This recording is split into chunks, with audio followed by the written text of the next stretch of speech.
দেখেন, আপনাদের হচ্ছে যে প্রথমেই হচ্ছে যে ওয়ার্নিং দিয়ে দিচ্ছি। এখানে আপনারা হচ্ছে যে আমি প্রাইভেটের মতো পড়াই। প্রাইভেট মিনস হচ্ছে যে লাইক এ কিন্ডারগার্টেন। অর্থাৎ আমি এখানে প্রতিদিন হোম টাস্ক প্রোভাইড করব এবং আপনাকে ওই হোম টাস্ক কমপ্লিট করতে হবে এবং কমপ্লিট করে আমাকে জমা দিতে হবে। এটা আপনি আপনার ডিপার্টমেন্টের ক্লাসের মতো মনে করলে ভুল ভাববেন, যে হচ্ছে যে মিউট করে বসে থাকবো, ওখানে ও পাশে বক বক করে চলে যাবে, এরকম যদি কেউ চিন্তা করেন সে ভুল ভাবতেছেন। আর আপনারা সবাই হচ্ছে যে আমার ক্যাম্পাসের জুনিয়র, মিন্স হচ্ছে যে আমার ছোট ভাই বোনের মতো। তো ছোট ভাই বোনকে মারা জায়েজ আছে, ঠিক আছে? তো এক একটাকে ধরে ধরে উল্টাই পিটাবো আমি এবার। যে এর আগে এর আগের বার যারা হচ্ছে কোর্স কন্টিনিউ করে নেই তাদের আমি কিচ্ছু বলি নাই, জাস্ট এরা ঘুরে ফিরে পরে আবার হচ্ছে যে পেইড ব্যাচে আসছে। মানে ঘুরে ফিরে অনেক কাঠখড়ি পোড়ায় বিভিন্ন ঘাটের জল খেয়ে আবার ঠিক আমার কাছে আসছে, এবং তখন হচ্ছে যে তারা পেইড ব্যাচে গেছে। তো এইটা যেন আপনাদের না হয়, যে আপনারা আহ, আজকে আছেন কালকে নাই, পরশু আছেন তরশু নাই, এটাও মনে করলে হবে না। আবার অনেকেই মনে করতে পারেন যে এটা ফ্রি অফার করছে, যাই একটু ঘুরে আসি। এরকম যারা থাকবেন দয়া করে হচ্ছে যে চলে যাবেন। আমার এরকম ইরেগুলার স্টুডেন্টের দরকার নাই। এখানে আমি হচ্ছে যে স্ট্রিক্ট ওয়েতে পড়াবো এবং সবাইকে হচ্ছে যে 7 অ্যাবভ পাইতে হবে। এবং হচ্ছে যে মার্কেটে বা আহ, অন্য কোনো ইনস্ট্রাক্টর, মেন্টর, টিউটর এমন করে কিনা জানি না, আমি রেগুলার হচ্ছে পড়া নেই এবং ক্লাসে পড়া জিজ্ঞেসও করি। ঠিক আছে? কেউ যদি পড়া না করার ইচ্ছা থাকে, অর্থাৎ বাসার কাজ না করার ইচ্ছা থাকে, তারা হচ্ছে যে লিভ নেবেন। পরপর 3টা ক্লাস মিস করলে তার আর ক্লাস করার দরকার নাই, এবং পরপর 3টা ক্লাসে হোম টাস্ক জমা না দিলেও তারও ক্লাস করার দরকার নাই। ঠিক আছে? আইএলস পরে করাবো, আইএলস করাইতে টাইম লাগবে না। আর আমার ইউনিভার্সিটির স্টুডেন্টদের আমি চিনি, তো এদের পোটেনশিয়ালিটি নিয়ে আমার কোনো কনফিউশন নাই। কিন্তু এদের হচ্ছে যে ডিটারমিনেশন নিয়ে আমার কোশ্চেন আছে। এদের ডিটারমিনেশন হচ্ছে যে এরকম: আজকে হচ্ছে যে বিসিএস আসছে, দৌড় দিয়ে চলে যাবে বিসিএস পরীক্ষার জন্য। কালকে বাংলাদেশ ব্যাংকের এডি আসছে, লাভ দিয়ে বাংলাদেশ ব্যাংকের এডিতে পরীক্ষা দিতে চলে যাবে। পরশু দিন হচ্ছে যে সে ব্যাংকের পরীক্ষা দিতে যাবে। তারপরের দিন হচ্ছে যে অন্য কোনো প্রিপারেশন নিতে যাবে। এবং আইএলস করতে যাবে কখন?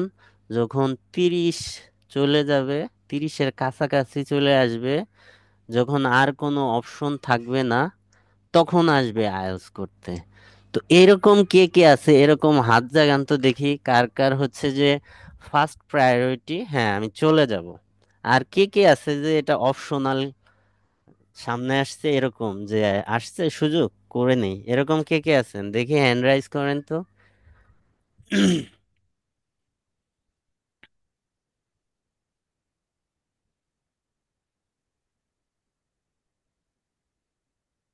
সব ডিপার্টমেন্ট থেকে মানে মোটামুটি হচ্ছে যে কিছু আননোন ডিপার্টমেন্ট ব্যতীত সব ডিপার্টমেন্ট থেকেই হচ্ছে যে ফুল ফান্ড পাওয়া যায়। ডিপার্টমেন্ট হচ্ছে যে আপনাকে ইস্যু হয় না আপনার ফুল ফান্ডের জন্য, ডিপার্টমেন্ট ইস্যু হয় না। ইস্যু হয় হচ্ছে যে আপনার পেপার পাবলিশড এবং জিআরই স্কোর। ঠিক আছে? এটা ছাড়া হচ্ছে যে আপনি ফান্ড পাবেন না। ফান্ডের জন্য খালি হচ্ছে যে আপনার ডিপার্টমেন্ট ইয়া গুরুত্বপূর্ণ হয় না। ফান্ডের জন্য হচ্ছে যে অনেক কিছু আপনার ফলো করা হয়। প্রথমে আপনি যে ফুল ফান্ডের কথা বলছেন, এটা ইউএসএ। এখানে আপনার ফুল ফান্ড পাইতে হলে হচ্ছে যে ডিপার্টমেন্টের স্কোর ভালো থাকা লাগবে। তারপরে হচ্ছে যে আপনার পেপার পাবলিশ করা লাগবে, জিআরই স্কোর থাকা লাগবে, আইএলটিএস স্কোর থাকা লাগবে, এবং হচ্ছে যে আপনার ECA activity, extra curriculum activities থাকা লাগবে। আপনার এসওপি সুন্দরভাবে লিখতে হবে, রেকমেন্ডেশন লেটারগুলো ভালোভাবে আম, লিখাই নিতে হবে। এইসব ইস্যুগুলা হচ্ছে যে আপনার ফান্ডের জন্য ফ্যাক্ট হয়, আপনার ডিপার্টমেন্ট কোনো ফ্যাক্ট হয় না।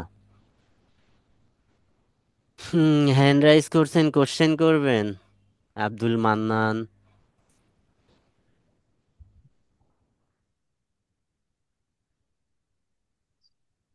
না ভাই, কোশ্চেন করবো না। আপনি যে বলেছিলেন যে কারা কারা চলে যেতে চান, এই জন্য হ্যাঁ, হ্যান্ড রাইজ করছি। এরকম। ঠিক আছে, জি।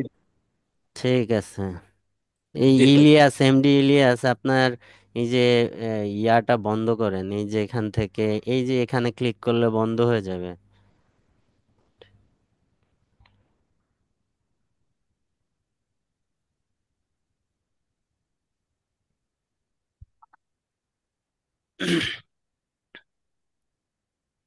এখন দেখেন হচ্ছে যে আমরা হচ্ছে যে আইএলটিএস এর হচ্ছে যে আজকের যে জিনিসটা, আমরা আজকের ক্লাসটা কিভাবে কন্টিনিউ করব, প্রথমে হচ্ছে যে আইএলটিএস এর ওভারভিউ করব। দেন হচ্ছে যে আপনাদের হচ্ছে যে বাইরে যাওয়ার উম, যে কোশ্চেনগুলো আছে, আপনাদের আইএলটিএস রিলেটেড যত কোশ্চেন আছে ওগুলার অ্যান্সার প্রোভাইড করব। দেন হচ্ছে যে হায়ার স্টাডি রিলেটেড আপনাদের যত কোশ্চেন আছে ওগুলার অ্যান্সার দিব। তো আমরা হচ্ছে যে প্রথমেই হচ্ছে যে আইএলটিএস রিলেটেড ওভারভিউটা শুরু করি, ঠিক আছে? এর মধ্যে এই যে আপনারা সবাই তো ডিউ এর নাকি? ডিউ এর বাইরে কেউ আছেন?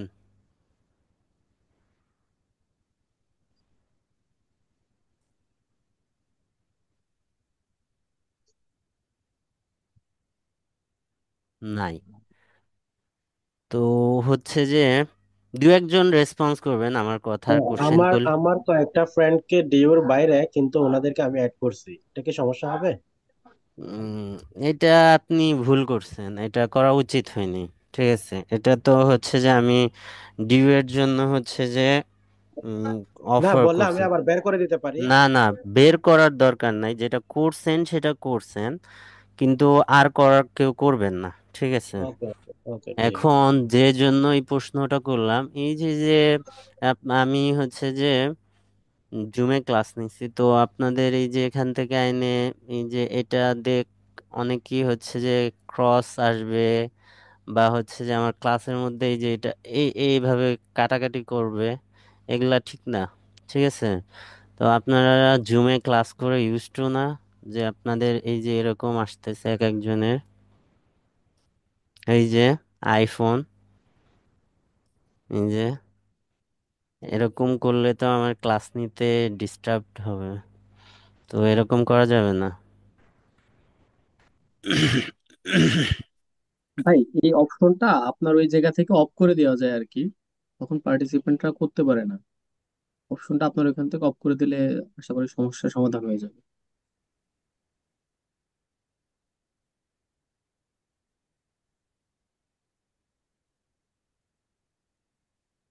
ওই যে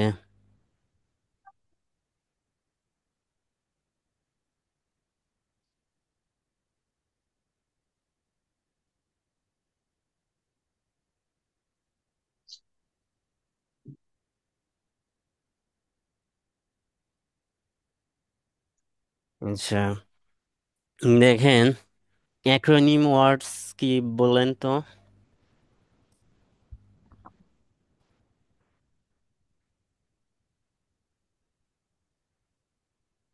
বিবিএ, এমবিএ, এমবিবিএস, এই ওয়ার্ডগুলা কি ওয়ার্ড হিসেবে কল করা হয়, বা এদের কি নামে ডাকা হয় এই ওয়ার্ডগুলাকে? MBBS elaboration. এটা এটাকে অ্যাক্রোনিম ওয়ার্ডস বলে, অর্থাৎ যেসব আহ, আহ, প্রত্যেকটা লেটারের আলাদা মিনিং থাকে এগুলাকে অ্যাক্রোনিম ওয়ার্ডস বলে। সিমিলার ওয়েতে এই যে আইএলটিএস, এটা একটা অ্যাক্রোনিম ওয়ার্ডস, এর প্রত্যেকটা লেটার হচ্ছে যে এক একটা মিনিং বেয়ার করে। সো এখানে আই মিন্স কি? ইন্টারন্যাশনাল। ইন্টারন্যাশনাল। ই মিনস ইংলিশ, এল মিনস ল্যাঙ্গুয়েজ, টি মিন টেস্টিং, এস মিন সিস্টেম। সিস্টেম। অর্থাৎ এখানে কি করা হয়, এই আইএলটিএস এ যারা নন নেটিভ স্পিকার লাইক হচ্ছে এশিয়ান আফ্রিকান, যাদের প্রাইমারি ল্যাঙ্গুয়েজ মাদার টাং, অর্থাৎ আমাদের প্রাইমারি ল্যাঙ্গুয়েজ তো হচ্ছে ইংলিশ না, তারা যদি কেউ হচ্ছে যে ইংলিশ স্পিকিং কান্ট্রিতে মুভ করতে চায়, তাদের জন্য হচ্ছে যে এই টেস্টটা ম্যান্ডেটরি। আপনি পড়তে যান বা হচ্ছে যে আপনি স্কিল্ড ওয়ার্কার হিসেবে যান ইংলিশ স্পিকিং কান্ট্রিতে, আপনার হচ্ছে যে আইএলটিএস লাগবে। এখানে পৃথিবীর 140টা দেশে almost 11,000 organisation IELTS score accept করে। ঠিক আছে, ইংলিশের আরও অনেক টেস্ট আছে, ঠিক আছে, সেগুলার থেকে এটার অ্যাকসেপ্টেন্স লেভেল অনেক বেশি হাই। ঠিক আছে, সব কান্ট্রিতে হচ্ছে যে আইএলটিএস স্কোর অ্যাকসেপ্ট করে। তো এখানে দেখেন যে কোনো ল্যাঙ্গুয়েজের টেস্টের 4টা মডিউল থাকে। আপনি যে কোনো ল্যাঙ্গুয়েজ, সেটা হোক ইংলিশ, জার্মান, ফ্রেঞ্চ, স্প্যানিশ, যেটাই করতে যান, সেখানে এল থাকবে লিসেনিং, রিডিং থাকবে,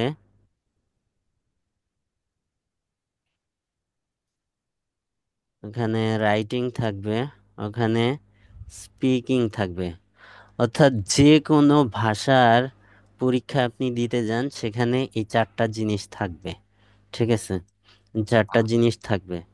সেম ওয়েতে আমাদের আইএলটিএসেও 4টা মডিউল আছে, listening, reading, writing and speaking. ঠিক আছে, এগুলা ডিটেলস একটু পরে বলবো। এখন হচ্ছে যে সেকেন্ড যে কোশ্চেন, সেটা হচ্ছে যে কি ডিফারেন্ট টাইপস অফ আইএলটিএস। এখন আমরা যে আইএলটিএস দিই, এটা মেইনলি 2টা ক্যাটাগরিতে ভাগ করা হয়, একটা এসি, একটা জিটি।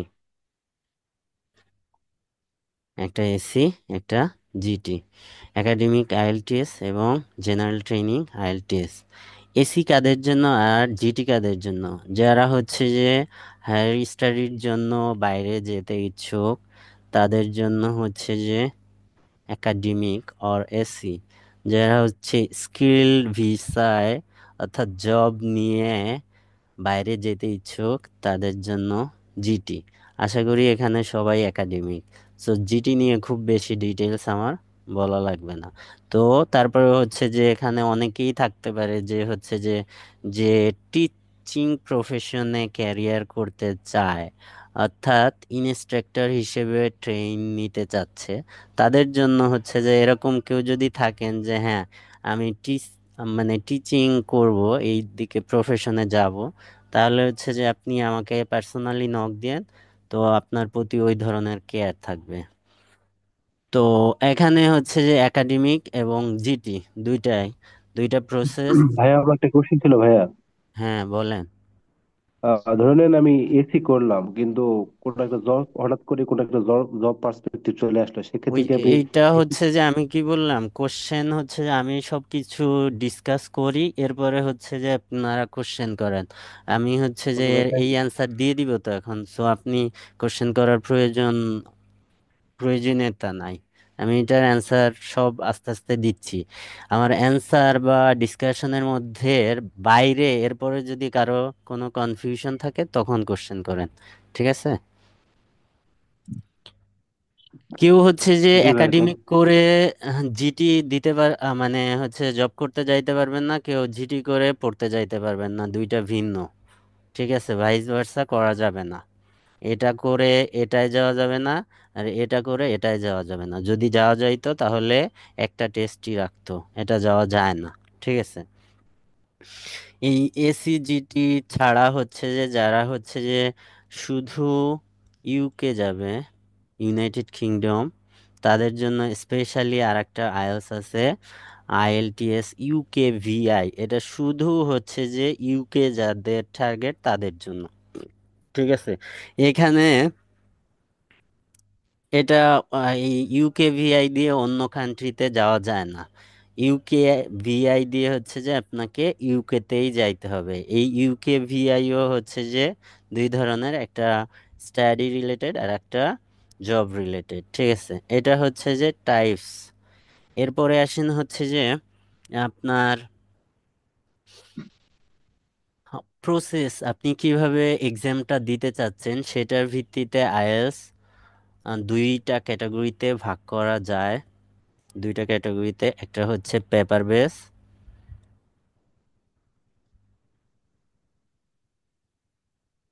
আর একটা কম্পিউটার ডেলিভার।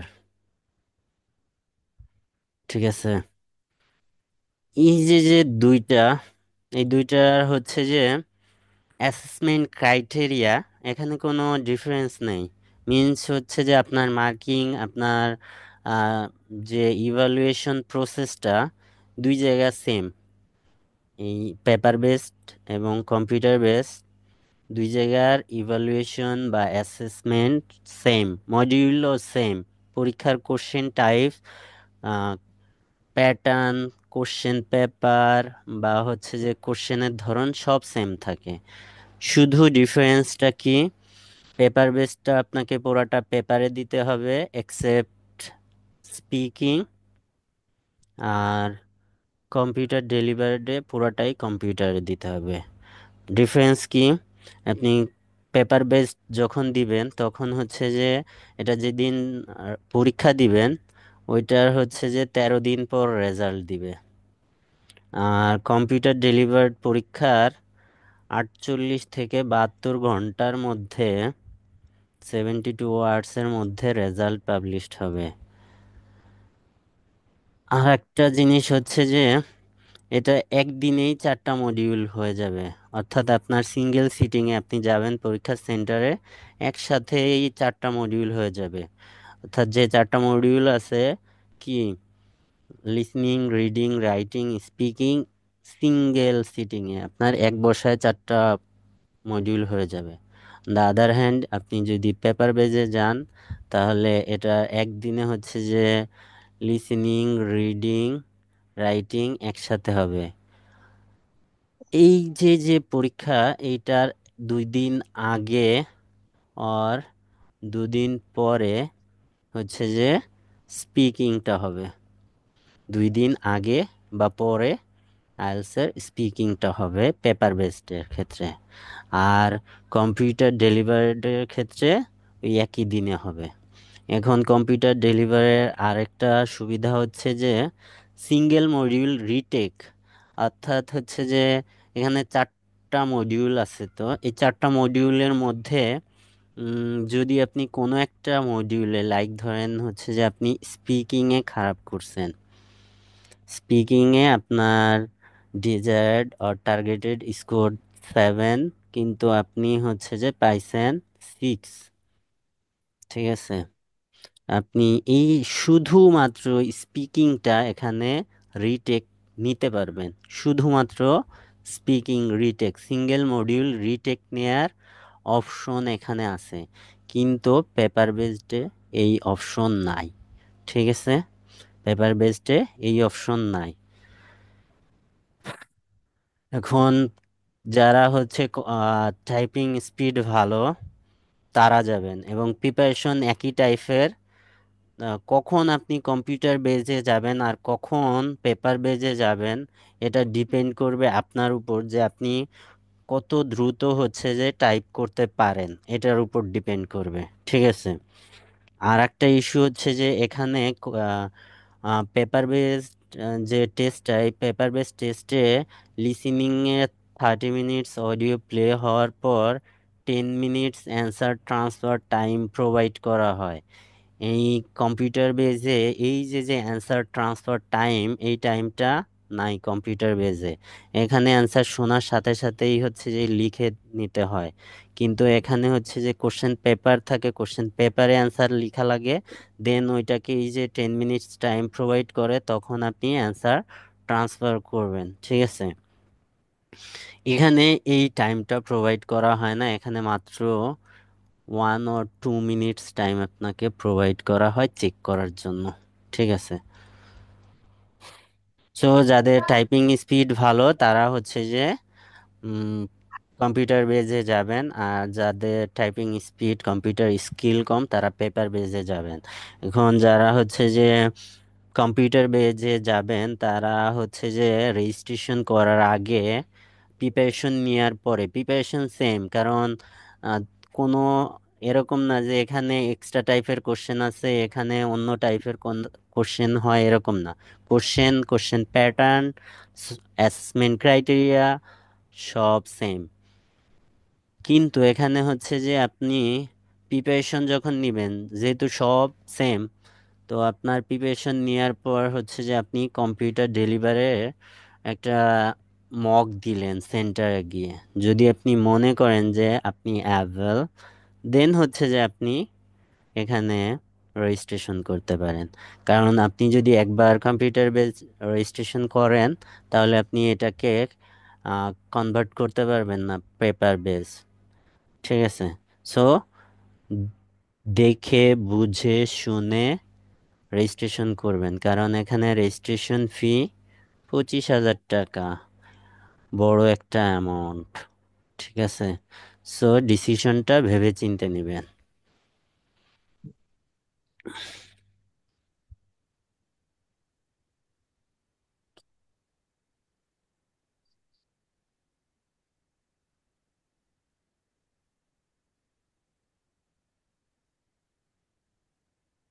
হ্যাঁ, আপনাকে ওই যে আপনাকে সাজেশন দিলাম তো, আপনার হচ্ছে যে স্পিড আমি বুঝলাম, কিন্তু হচ্ছে যে আপনি ওই এক্সাম এনভায়রনমেন্ট এবং কম্পিউটারের সাথে ওখানে গিয়ে আপনি দুইটা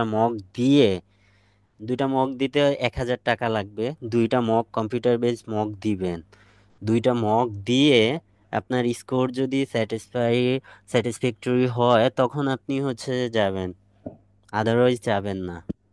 বুঝাইতে পারছি আপনার? আহ, আশা করি হচ্ছে যে আপনার অ্যান্সার পাইছেন। তো এটা ছিল কম্পিউটার ডেলিভার্ড এবং হচ্ছে যে পেপার বেসড রিলেটেড কথা। এরপর হচ্ছে যে রেজিস্ট্রেশন করবেন কিভাবে। দেখেন, আইএলটিএস এক্সামটা হচ্ছে ক্রিয়েট করছে কেমব্রিজ ইউনিভার্সিটি এবং এটা কন্ডাক্ট করার রেসপন্সিবিলিটি প্রোভাইড করা হয়েছে হচ্ছে যে দুইটা অর্গানাইজেশনকে। একটা হচ্ছে ব্রিটিশ কাউন্সিল, দুই হচ্ছে আইডিপি, বিসি আইডিপি, আইডিপি। ঠিক আছে? এখন আপনি ডিরেক্ট হচ্ছে যে অনলাইনে যে কোনো সেন্টার থেকে হচ্ছে যে অনলাইনে থ্রুতে রেজিস্ট্রেশন করতে পারেন। আপনি নিজে নিজে পেমেন্ট করবেন, payment bKash, Rocket, credit card, debit card সব কিছু অ্যালাউড। কিন্তু হচ্ছে যে আমি যে সাজেশনটা দেই সেটা হচ্ছে যে এখানে আপনি নিজে নিজে যখন রেজিস্ট্রেশন করবেন তখন এই যে 25,000 টাকা, এই 25,000 টাকা ফুল আপনাকে পে করতে হবে, ফুল ফুল অ্যামাউন্ট। এখন এই যে ব্রিটিশ কাউন্সিল এবং আইডিপি, এদের সারা বাংলাদেশে অথরাইজ টেস্ট সেন্টার আছে। এই টেস্ট সেন্টারগুলাই হচ্ছে যে এক্সাম কন্ডাক্ট হয়, টেস্টগুলা নেওয়া হয়। এই টেস্ট সেন্টারগুলা হচ্ছে যে রেজিস্ট্রেশন করে দেয়।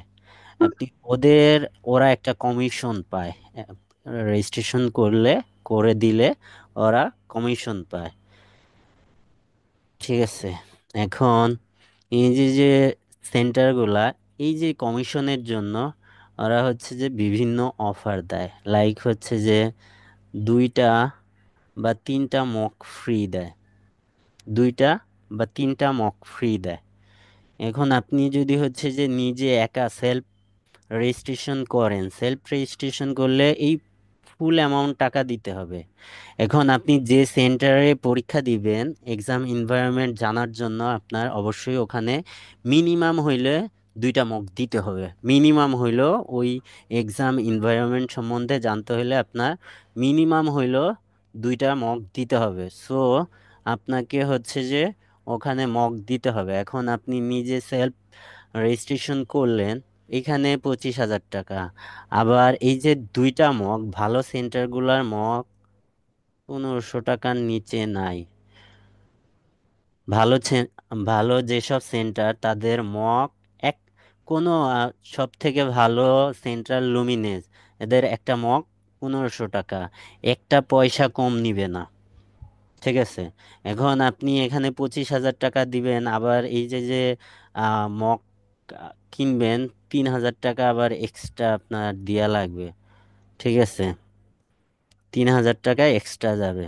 সো আপনি যদি এই যে এদের থ্রুতে হচ্ছে যে আপনি রেজিস্ট্রেশন করেন, ওরা 2টা বা 3টা মক ফ্রি দেয়। আবার কখনো কখনো অফার দেয় 2,000 টাকা কম। ঠিক আছে, তো কোনো ভালো কোনো সেন্টারের থ্রুতে রেজিস্ট্রেশন করা ভালো। কিছু টাকা সেভ হয়, অল্প কিছু হইলেও সেভ হয়। ঠিক আছে, আর যদি হচ্ছে যে আপনি একা একা রেজিস্ট্রেশন করেন, তাহলে 1 টাকাও সেভ হবে না। এখন যে এরিয়ায় হচ্ছে যে আপনি পরীক্ষা দিবেন, সেই এরিয়া থেকে ভালো সেন্টার, ওখানে আপনারা গিয়ে রেজিস্ট্রেশন করতে পারেন। সব সেন্টার ভালো না। ভালো না মিন্স হচ্ছে যে ইকুইপমেন্টের দিকে, অ্যাসেসমেন্ট ক্রাইটেরিয়ায় সবাই সমান, ইভালুয়েশন প্রসেসে সবাই সমান, কারণ ওরা আপনার খাতা দেখে না। খাতা আহ, এই যে কেমব্রিজের যে ট্রেইনারগুলা, এক্সামিনারগুলা আছে, তারাই খাতা দেখে ইভালুয়েট করে। সো এক্সাম সেন্টারের উপর এটার কোনো ইম্প্যাক্ট নাই। ইম্প্যাক্ট হচ্ছে যে ওদের যে এনভায়রনমেন্ট, অনেক সময় হচ্ছে যে খারাপ এনভায়রনমেন্ট থাকতে পারে, হয়তোবা তাদের যে ইকুইপমেন্ট, লাইক হচ্ছে যে আপনার হেডফোনটা খারাপ হইতে পারে। ঠিক আছে, সো এই জিনিসগুলোর জন্য টেস্ট সেন্টারটা ভালোভাবে দেখে বুঝে চয়েস করা উচিত। এটা হচ্ছে রেজিস্ট্রেশন, এবং রেজিস্ট্রেশনের জন্য অবশ্যই আপনার পাসপোর্ট লাগবে। পাসপোর্ট দিয়ে হচ্ছে যে আপনার পরীক্ষা দিতে হবে। এবং প্রথম যে ইস্যুটা আপনি বাইরে যাওয়ার জন্য আপনাকে করতে হবে, প্রথম যে কাজটা আপনি ডিসিশন নেওয়ার পরপরই যে প্রথম কাজটা হবে, সেটা হচ্ছে যে আপনার সকল ডকুমেন্ট সার্টিফিকেট চেক করে দেখবেন যে সব জায়গায় আপনাদের নাম, আপনাদের পিতামাতার নাম সেম আছে কিনা। আমাদের 80% মানুষের, বাংলাদেশের এখানে ইরোর থাকে। 80%, 20% হচ্ছে কপাল ভালো, তাদের ইরোর হয় না, কিন্তু 80%-এর হচ্ছে ইরোর থাকে। সো এটা হচ্ছে যে দ্রুত সময় আপনি যখন ডিসাইড করবেন, ডিসিশন নিবেন যে আপনি বাইরে যাবেন, তখন হচ্ছে যে আপনি আপনার ডকুমেন্টগুলা চেক করবেন যে এখানে আপনার সবকিছু। আচ্ছা, আমার এখানে আজান হচ্ছে, আমি আজান শেষে কথা বলি।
হ্যালো, প্রথম যে কাজটা করবেন সেটা হচ্ছে যে আপনারা আপনাদের সকল ডকুমেন্ট চেক করবেন যে আপনার সকল ডকুমেন্টসে আপনার পিতামাতা আপনার নাম সেম আছে কিনা।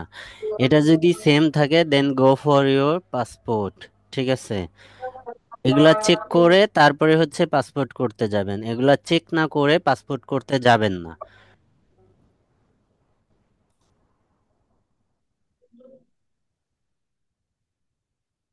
ঠিক আছে, সো এটা হচ্ছে প্রথম কাজ। তো আপনি বাইরে যাওয়ার জন্য অবশ্যই আপনার পাসপোর্ট এবং ডকুমেন্ট চেক করতে হবে। পাসপোর্ট হচ্ছে আপনার আইএলটিএস এর জন্য রিকোয়ারমেন্ট, পাসপোর্ট ছাড়া পরীক্ষা দিতে পারবেন না। দু একজন বলে দু এক জায়গায় পাসপোর্ট ছাড়া হচ্ছে এনআইডি দিয়ে হচ্ছে রেজিস্ট্রেশন করা যায়, কিন্তু যেহেতু হচ্ছে যে আপনি বাইরে যাবেন, তো আপনি কেন এই ঝুঁকিতে যাবেন, পাসপোর্ট করে ফেলবেন। হ্যাঁ, স্বাধীন, কোশ্চেন করেন।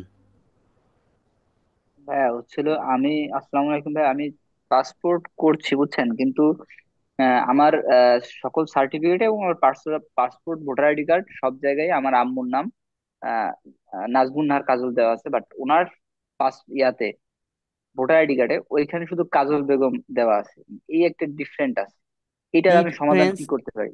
কি মানে ডিফারেন্স? আম্মুর ভোটার আইডি কার্ডে হচ্ছিল কাজল বেগম দেওয়া, হুম। বাট আমার সকল সার্টিফিকেট, আমার পাসপোর্ট, এনআইডি সব জায়গায় নাজমুন নাহার কাজল বেগম করে দেওয়া। তো এটা কি আসলে কোনো প্রবলেম করে কিনা? না, আপনার সব জায়গায় সেম থাকলে হবে। হ্যাঁ হ্যাঁ, আমার সব জায়গায় সেম আছে, বাট হ্যাঁ আম্মুর তাহলে, ওইখানে চেঞ্জ আছে। হ্যাঁ ঠিক তো আছে, ওকে। কিন্তু হচ্ছে যে যদি ভবিষ্যতে আপনার আম্মাকে নিতে চান, সেক্ষেত্রে জি, হচ্ছে যে নিতে পারবেন না।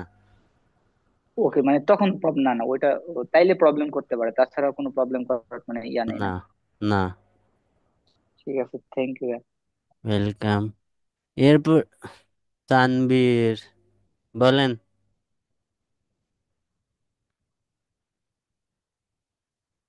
তানবীর মাহমুদ। সালাম আলাইকুম ভাইয়া। হ্যাঁ, ওয়ালাইকুম সালাম। ভাইয়া আমার সার্টিফিকেট গুলোতে সবগুলোতে সেম নাম আছে, কিন্তু আমার আব্বুর নামটা যেটা আছে, হুম। আব্বুর এনআইডি এবং পাসপোর্টে আছে MUS, আর আমার গুলাতে আছে MOS। এটা কি সমস্যা হবে? ডিফারেন্সটা কোথায়? আপনার সব ডকুমেন্টসে সেম আছে। জি জি, কিন্তু আমার আব্বুর পাসপোর্ট এনআইডি তে আছে MUSTOFA, মানে মুস্তফা আমার বানানে। কথা, অ্যান্সার যেটা একবার প্রোভাইড করছি, আপনার সকল ডকুমেন্টে সেম থাকলে ওকে। ও, আর যদি ফিউচারে প্যারেন্টস কে নিয়ে যেতে চাই তখন কি সমস্যা হবে এই? অবশ্যই তখন পারবেন না নিতে।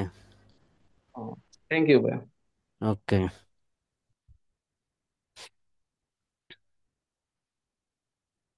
তো এখানে হচ্ছে রেজিস্ট্রেশনের জন্য শুধুমাত্র পাসপোর্ট এবং 25,000 টাকা লাগবে।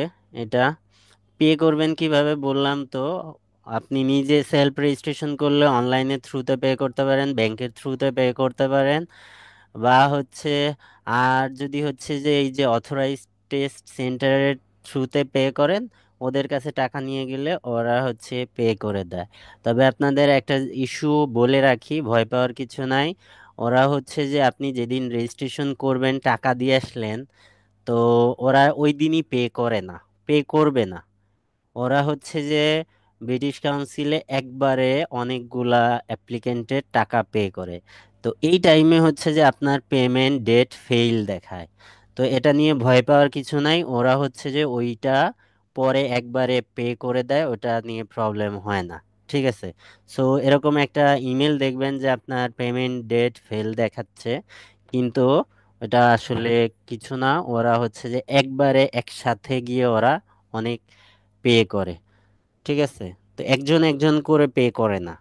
তো ওই ডেট ফেইল হয়, ওটা কোনো ইস্যু না। এরপরে আসেন হচ্ছে যে আপনি ডেট চেঞ্জ করতে পারবেন কি না। হ্যাঁ, আপনি ডেট চেঞ্জ করতে পারবেন। হচ্ছে যে প্রপার মেডিকেল বা হচ্ছে যে আপনার রিজন ওইটা উল্লেখ করে ইমেল করে আপনি ডেট চেঞ্জ করতে পারেন। এরা হচ্ছে যে 5 সপ্তাহ আগে যদি ডেট চেঞ্জ করেন তাহলে কোনো পয়সা কাটে না, পয়সা দেওয়া লাগে না এক্সট্রা। কিন্তু যদি হচ্ছে 5 সপ্তাহের পরে গিয়ে ডেট চেঞ্জ করতে যান, তখন 10% এক্সট্রা চার্জ করে। আপনার 25,000 টাকার 10% চার্জ করবে আপনার ডেট চেঞ্জ করতে। ঠিক আছে, 25,000 টাকার 10% যেটা হয় সেটা কত হয়? 2500 টাকা হয় মেবি, নাকি? ম্যাথ আমি ভালো পারি না। জি ভাইয়া 2500। হুম। তো ওইটা হচ্ছে যে আপনাকে চার্জ করবে ডেট চেঞ্জ করতে হইলে। এছাড়া হচ্ছে যে আপনি যদি হচ্ছে যে এক্সাম পুরা ক্যান্সেল করে দিতে চান, যে আপনি দিবেনই না, সেক্ষেত্রেও হচ্ছে যে আপনি ইমেল করতে পারেন এবং না দেওয়ার প্রপার কারণ এক্সপ্লেইন করে আপনি ক্যান্সেল করতে পারেন টোটালি। তবে সেক্ষেত্রে হচ্ছে যে 50 টাকা হচ্ছে ড্যামেজ মানি লাগিয়ে ফেরত দেবে আপনাকে, অর্থাৎ 12,000 টাকার মতো আপনাকে ফেরত দিবে। বাকি 13,000 টাকা ওরা কেটে রেখে দিবে। ঠিক আছে, এরপরে আসেন হচ্ছে যে রিকোয়ারমেন্ট। ওই যে বললাম পাসপোর্ট, পাসপোর্ট 1 নম্বর রিকোয়ারমেন্ট। আর কোনো, এরপরে who is eligible to take the IELTS.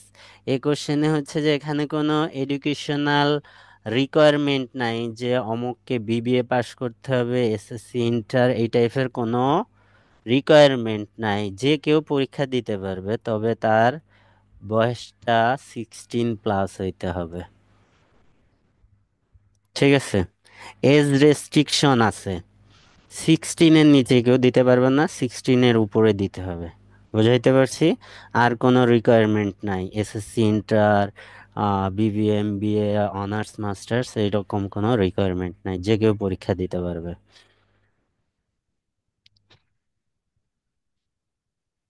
এরপরে আসেন হচ্ছে এক্সাম প্যাটার্ন। এক্সাম প্যাটার্ন এটা ডিটেলস বলবো।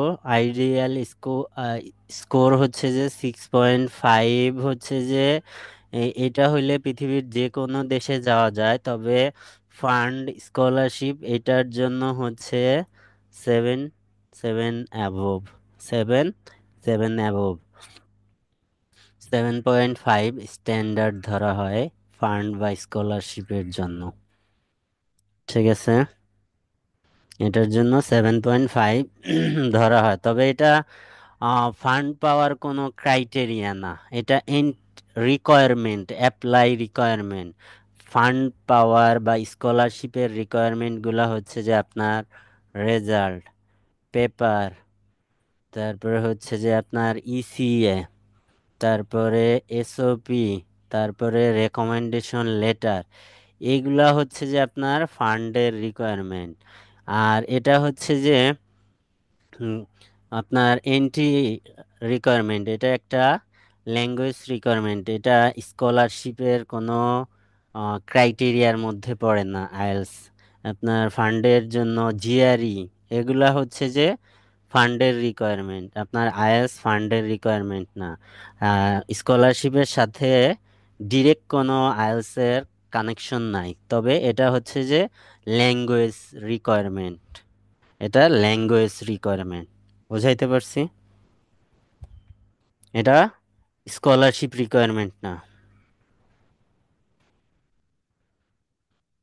প্যাটার্ন বলতেছি, এটা স্কোর আপনার রেজাল্ট পাবলিশড হওয়ার পর হচ্ছে যে আপনার আহ, 2 বছর পরে হচ্ছে যে যেদিন পাবলিশড হবে ওর 2 বছর পরে আপনার রেজাল্ট ইনভ্যালিড হয়ে যাবে, অর্থাৎ রেজাল্টের মেয়াদ থাকে। ঠিক আছে, ওই যে হচ্ছে আপনাকে হচ্ছে ইমেল করবে রেজাল্টের আগের দিন, 1 বা 2 দিন আগে ইমেল করবে। ওই ইমেলে হচ্ছে ইনস্ট্রাকশন দেওয়া থাকে কিভাবে হচ্ছে যে আপনি রেজাল্ট চেক করবেন, ওইভাবে হচ্ছে যে আপনি রেজাল্ট চেক করতে পারবেন। যেদিন রেজাল্ট পাবলিশড হওয়ার কথা ওই দিন আপনি রেজাল্ট চেক করতে পারবেন। এখন আসেন হচ্ছে যে এক্সাম প্যাটার্ন। এখানে আগেই বললাম যে 4টা module: listening, reading, writing, speaking. যারা পেপার বেস দিবেন তাদের জন্য এটা একদিনে হবে, আর যারা কম্পিউটার বেস দিবেন তাদের জন্য এটা, এই 4টা মডিউল একই দিনে হবে। ঠিক আছে, চারটা মডিউল। এখানে কি চেক করা হয়, আপনি একটা ইংলিশ স্পিকিং কান্ট্রিতে যাচ্ছেন, এখানে হচ্ছে যে আপনি তাদের কথা শুনে বুঝেন কিনা সেটার জন্য হচ্ছে যে আপনার লিসনিং টেস্ট নেওয়া হয়। আপনি হচ্ছে যে কোনো ইনস্ট্রাকশন পড়তে পারেন কিনা সেই জন্য রিডিং টেস্ট নেওয়া হয়। আপনি কিছু লিখতে পারেন কিনা তাদের ভাষায় সেজন্য রাইটিং। স্পিকিং তাদের সাথে কমিউনিকেশন করতে পারেন কিনা সেজন্য হচ্ছে স্পিকিং টেস্ট নেওয়া হয়। এখন লিসনিং, লিসনিং এখানে হচ্ছে যে টোটাল হচ্ছে যে 40টা কোশ্চেন। টাইম টাইম থাকে হচ্ছে যে 30 মিনিটের অডিও প্লে হয়। অ্যান্সার ট্রান্সফারের জন্য আপনাকে 10 মিনিটস টাইম প্রোভাইড করা হয়, ঠিক আছে। এটা হচ্ছে ইনিশিয়াল হচ্ছে যে ব্রিফ ডিসকাশন।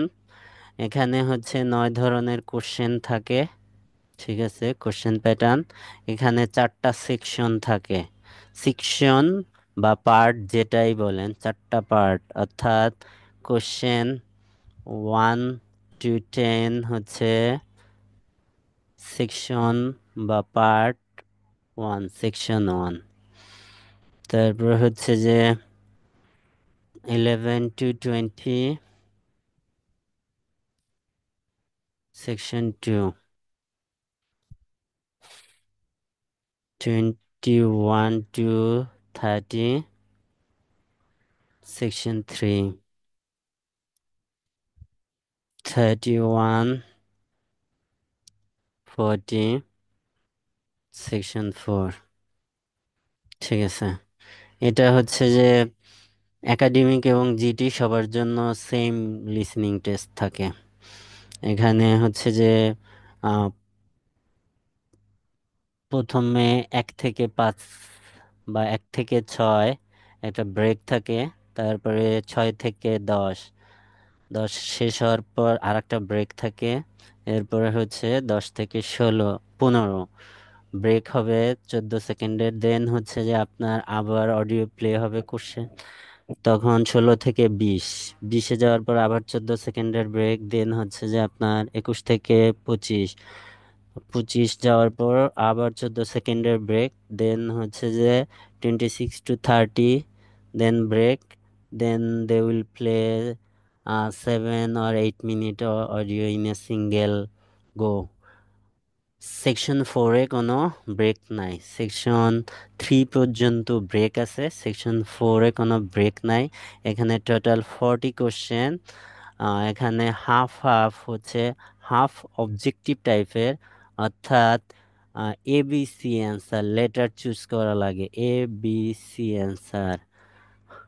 আর হাফ হচ্ছে যে গ্যাপ ফিলিংস, অর্থাৎ 1 ওয়ার্ড or 2 ওয়ার্ড পার কোশ্চেনে অ্যান্সার করা লাগে, ঠিক আছে। এটা হচ্ছে লিসনিং এর ব্রিফ সামারি। এরপরে আসেন হচ্ছে যে আপনার কি রিডিং। রিডিং রিডিং এ হচ্ছে যে 3টা প্যাসেজ থাকে। এটা জিটির সাথে ডিফারেন্স আছে reading a. GT reading a 5টা প্যাসেজ থাকে, আর একাডেমিক রিডিং এ 3টা প্যাসেজ থাকে। প্রত্যেকটা প্যাসেজে কোশ্চেন থাকে হচ্ছে যে প্রথম 2টা প্যাসেজে 13, 13, আর থার্ড প্যাসেজে 14। টোটাল 40টা কোশ্চেন। এখানে রিডিংয়ে 14 ধরনের কোশ্চেন আসে। এখানে 2 ধরনের মানে কোশ্চেন ক্যাটাগরি 14 ধরনের, এবং কোশ্চেনের ট্যাকেল দিয়া কোশ্চেনের অ্যাপ্রোচ স্ট্র্যাটেজি এইটার ভিত্তিতে হচ্ছে যে কোশ্চেনকে 2 ভাগে ভাগ করা যায়। টাইপ 1 কোশ্চেন, টাইপ 1 কোশ্চেন আর টাইপ 2 কোশ্চেন। এখানে টাইপ 1 কোশ্চেন হচ্ছে 11 ধরনের, টাইপ 2 কোশ্চেন 3 ধরনের। এখন এই যে যে টাইপ 2 কোশ্চেন, এটা হচ্ছে যে আপনার অর্ডার মেনটেন করে না, আর এইটা হচ্ছে যে অর্ডার এবং সিকোয়েন্স মেনটেন করে। এই কোশ্চেনগুলো একটু টাফ এবং এই কোশ্চেনগুলার প্র্যাকটিস বেশি বেশি করতে হয়। এই তিনটা হচ্ছে লিস্ট অফ হেডিং, তারপর হচ্ছে যে ইনফরমেশন ম্যাচিং, ক্লাসিফিকেশন কোশ্চেন। এই তিন টাইপের কোশ্চেন হচ্ছে টাইপ 2 কোশ্চেন। আর বাকি MCQ, true false, not given, yes no, not given, summary completion, notes completion, এই টাইপের বাকি যে 11 ধরনের কোশ্চেন, ইন্ডিং সেন্টেন্স ম্যাচিং, এই বাকি সব কোশ্চেন টাইপ 1 কোশ্চেন এরা অর্ডার মেনটেন করে। ঠিক আছে, এখন একটা ইস্যু দেখবেন যে এখানে কোনো অ্যাসেসমেন্ট ক্রাইটেরিয়া নাই, অর্থাৎ এখানে কোনো নেগেটিভ মার্কস নাই। 40, এখানে কোনো নেগেটিভ মার্কস নাই। আর এখানে কোনো অ্যাসেসমেন্ট ক্রাইটেরিয়া নাই, হইলে হিরো না হইলে জিরো, অবজেক্টিভ টাইপের কোশ্চেন।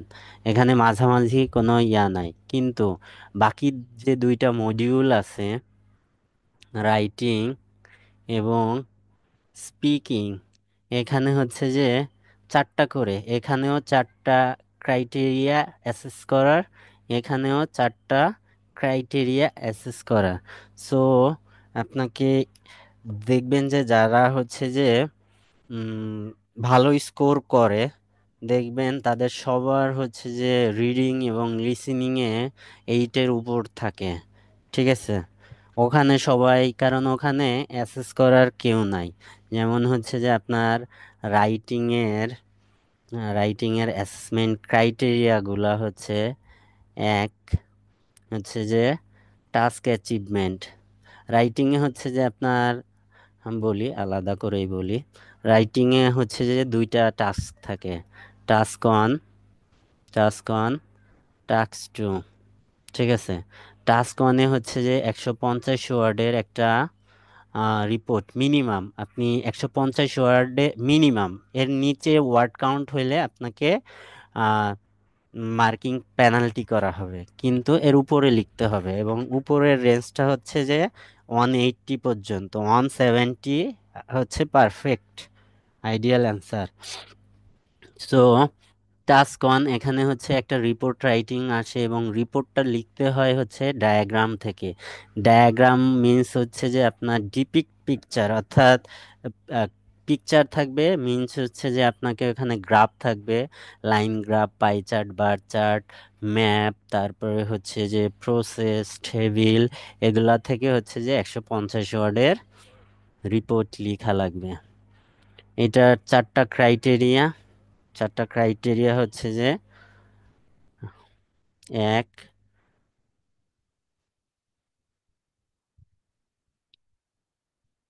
টিএ মানে টাস্ক অ্যাচিভমেন্ট, দুই,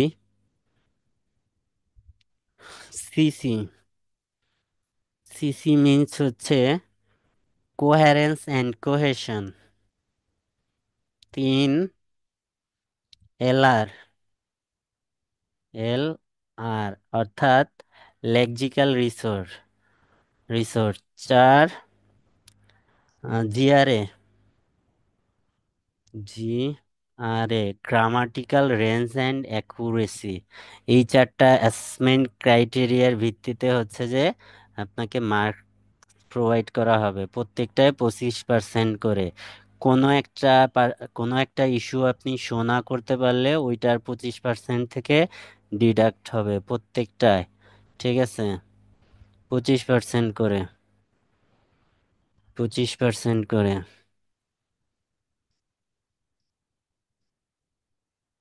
এটা হচ্ছে টাস্ক ওয়ানের হচ্ছে যে মার্কিং ক্রাইটেরিয়া। এরপরে টাস্ক টু তে হচ্ছে যে একটা এসে রাইটিং 250 মিনিমাম, অ্যাটলিস্ট 250 আপনাকে লিখতে হবে, 250, এর থেকে হচ্ছে যে কম হইলে মার্কিং পেনাল্টি হবে।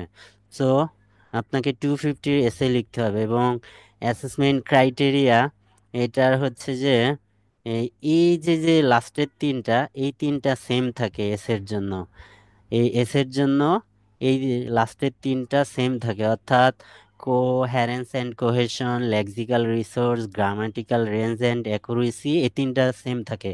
এর সাথে হচ্ছে যে এই টাস্ক অ্যাচিভমেন্টের পরিবর্তে এদের হচ্ছে টাস্ক রেসপন্স কি আর আসে, অর্থাৎ রাইটিং টাস্ক 1 এবং writing task 2 assessment criteria almost same, এই যে এখানে খালি টাস্ক অ্যাচিভমেন্টের পরিবর্তে টাস্ক রেসপন্স আসবে, ঠিক আছে। কেউ কোনো কোশ্চেন লিখছেন মেবি? কোহেরেন্স অ্যান্ড কোহেশনস অর্থাৎ হচ্ছে যে আপনার যে লেখাগুলা লিখতেছেন এই লেখাগুলা সঙ্গতিপূর্ণ কিনা, অর্থাৎ আপনাকে যদি হচ্ছে যে স্কুল স্কুলের এসে লিখতে বলা হয় আর আপনি হচ্ছে যে স্কুলের মাঠে গরু বাইন্ধে গরুর রচনা লিখতেছেন কিনা, এই জিনিসটা একেবারে সিম্পল বাংলায় বুঝাই দিলাম।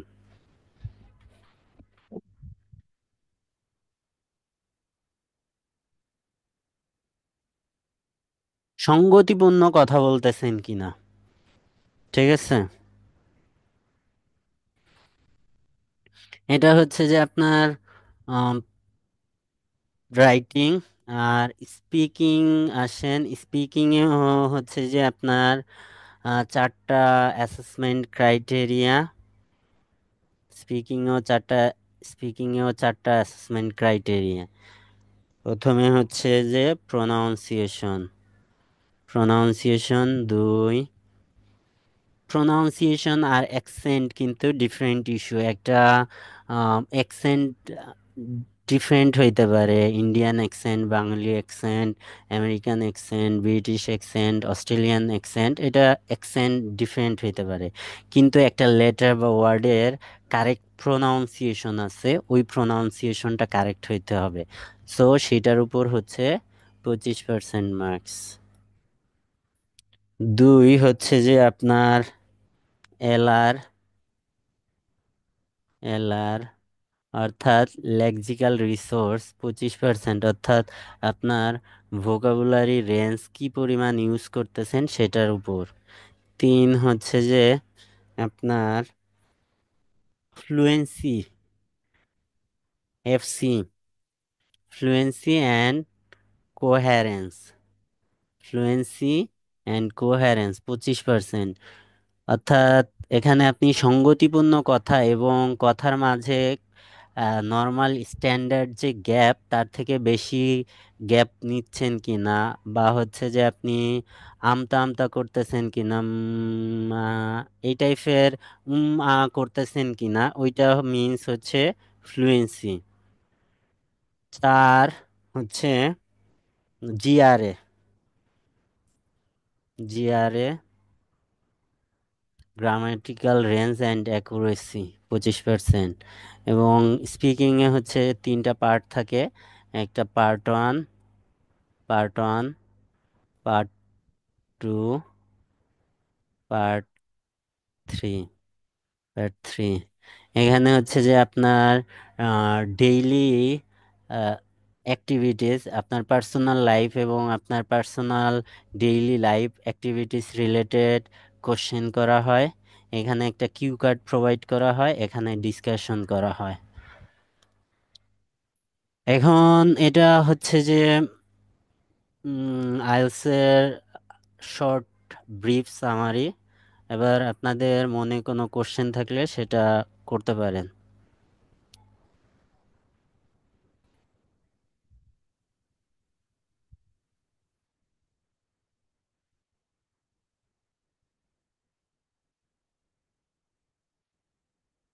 হ্যালো।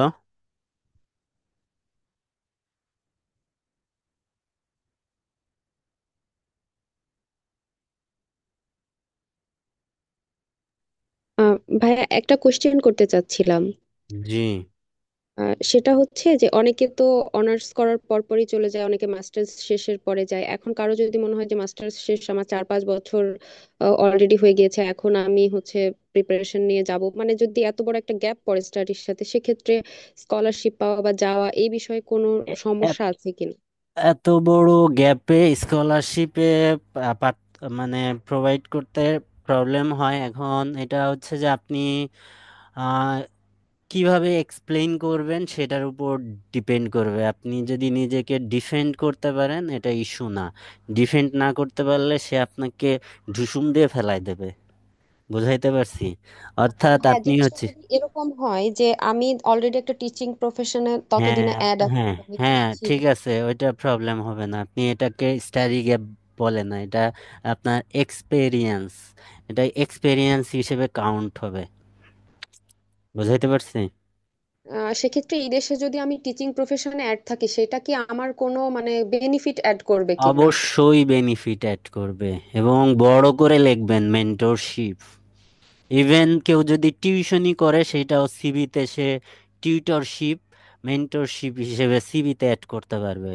আমরা তো অনেক কিছু জানি না, যারা টিউশনি করে এরাও এটা সিভিতে অ্যাড করতে পারবেন বাইরে যাওয়ার। কতগুলা টিউশনি করছেন, কিভাবে তাদের পড়াইছেন, এগুলা সব হচ্ছে যে আপনি অ্যাড করতে পারবেন।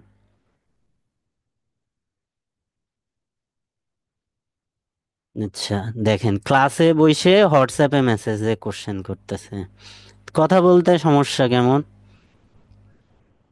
আমি কি মারবো? আসসালামু আচ্ছা, আলাইকুম ভাই। ওয়ালাইকুম সালাম, শাহরুখ খান বলেন।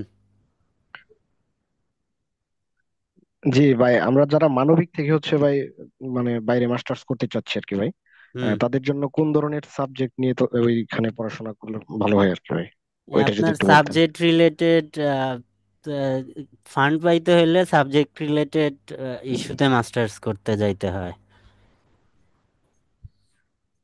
আচ্ছা আচ্ছা।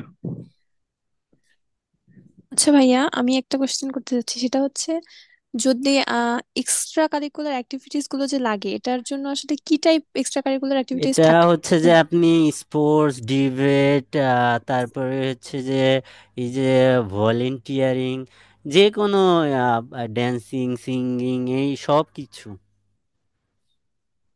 আচ্ছা, ঠিক আছে। এইটার উপর আমার পেজে একটা পোস্ট করা আছে, দেখেন। আচ্ছা, ভাই থ্যাংক আসসালামু ইউ। আলাইকুম। ওয়ালাইকুম সালাম। ভাই আমি একটা কোশ্চেন করতে যাচ্ছিলাম, সেটা হচ্ছে এই যে আপনি বললেন এক্সপিরিয়েন্স হিসাবে মেন্টরশিপ মানে টিউটরশিপ বা টিচিং এক্সপিরিয়েন্স যদি যদি কারো থাকে, হুম, সেটার পাশাপাশি আর কোন কোন এক্সপিরিয়েন্স গুলো ফান্ড পাওয়ার ক্ষেত্রে কাজে দেয়? ফান্ডের জন্য কোন হচ্ছে কোন যে জব গুলো? প্রথম, আমি বলি, ফান্ড পাওয়ার জন্য জি। হচ্ছে যে প্রথম আপনার রেজাল্ট ভালো থাকা লাগবে। আপনি 2.69 নিয়ে হচ্ছে যে রাত ভরে ফান্ড খুঁজলে ফান্ড পাবেন না তো। তবে ফান্ড পাওয়া যাবে সেক্ষেত্রেও। সেক্ষেত্রে ফান্ড পাইতে হলে আপনাকে জিআরইতে ভালো স্কোর করতে হবে, আইএলসে ভালো স্কোর করতে হবে, এবং এসওপি স্ট্রং করে লিখতে হবে, রেকমেন্ডেশন লেটারটা ভালো করে লিখতে হবে, এবং আপনার পেপার পাবলিশড হওয়া লাগবে। তাহলে হচ্ছে যে আপনার ওই যে সিজিপিএ যে কম, ওইটা একটু কাভার হবে। ঠিক আছে? প্রথম ক্রাইটেরিয়া আসে হচ্ছে সিজিপিএ। সেকেন্ড ক্রাইটেরিয়া হচ্ছে যে আপনার published paper. Third GRE US এর জন্য। ফোর্থ হচ্ছে ইসিএ। সিক্সথ হচ্ছে, ফিফথ হচ্ছে যে আপনার এসওবি। তারপরে হচ্ছে যে আপনার টিচার, যে টিচাররা রেকমেন্ড করতেছে এরা কিভাবে রেকমেন্ড করতেছে, এই ইস্যুগুলা হচ্ছে। তারপরে হচ্ছে যে ইসিএ, এগুলা কত ভালোভাবে হচ্ছে যে আপনি সাপোর্ট করতে পারতেছেন, এগুলার উপর হচ্ছে যে আপনার ফান্ড ডিপেন্ড করবে।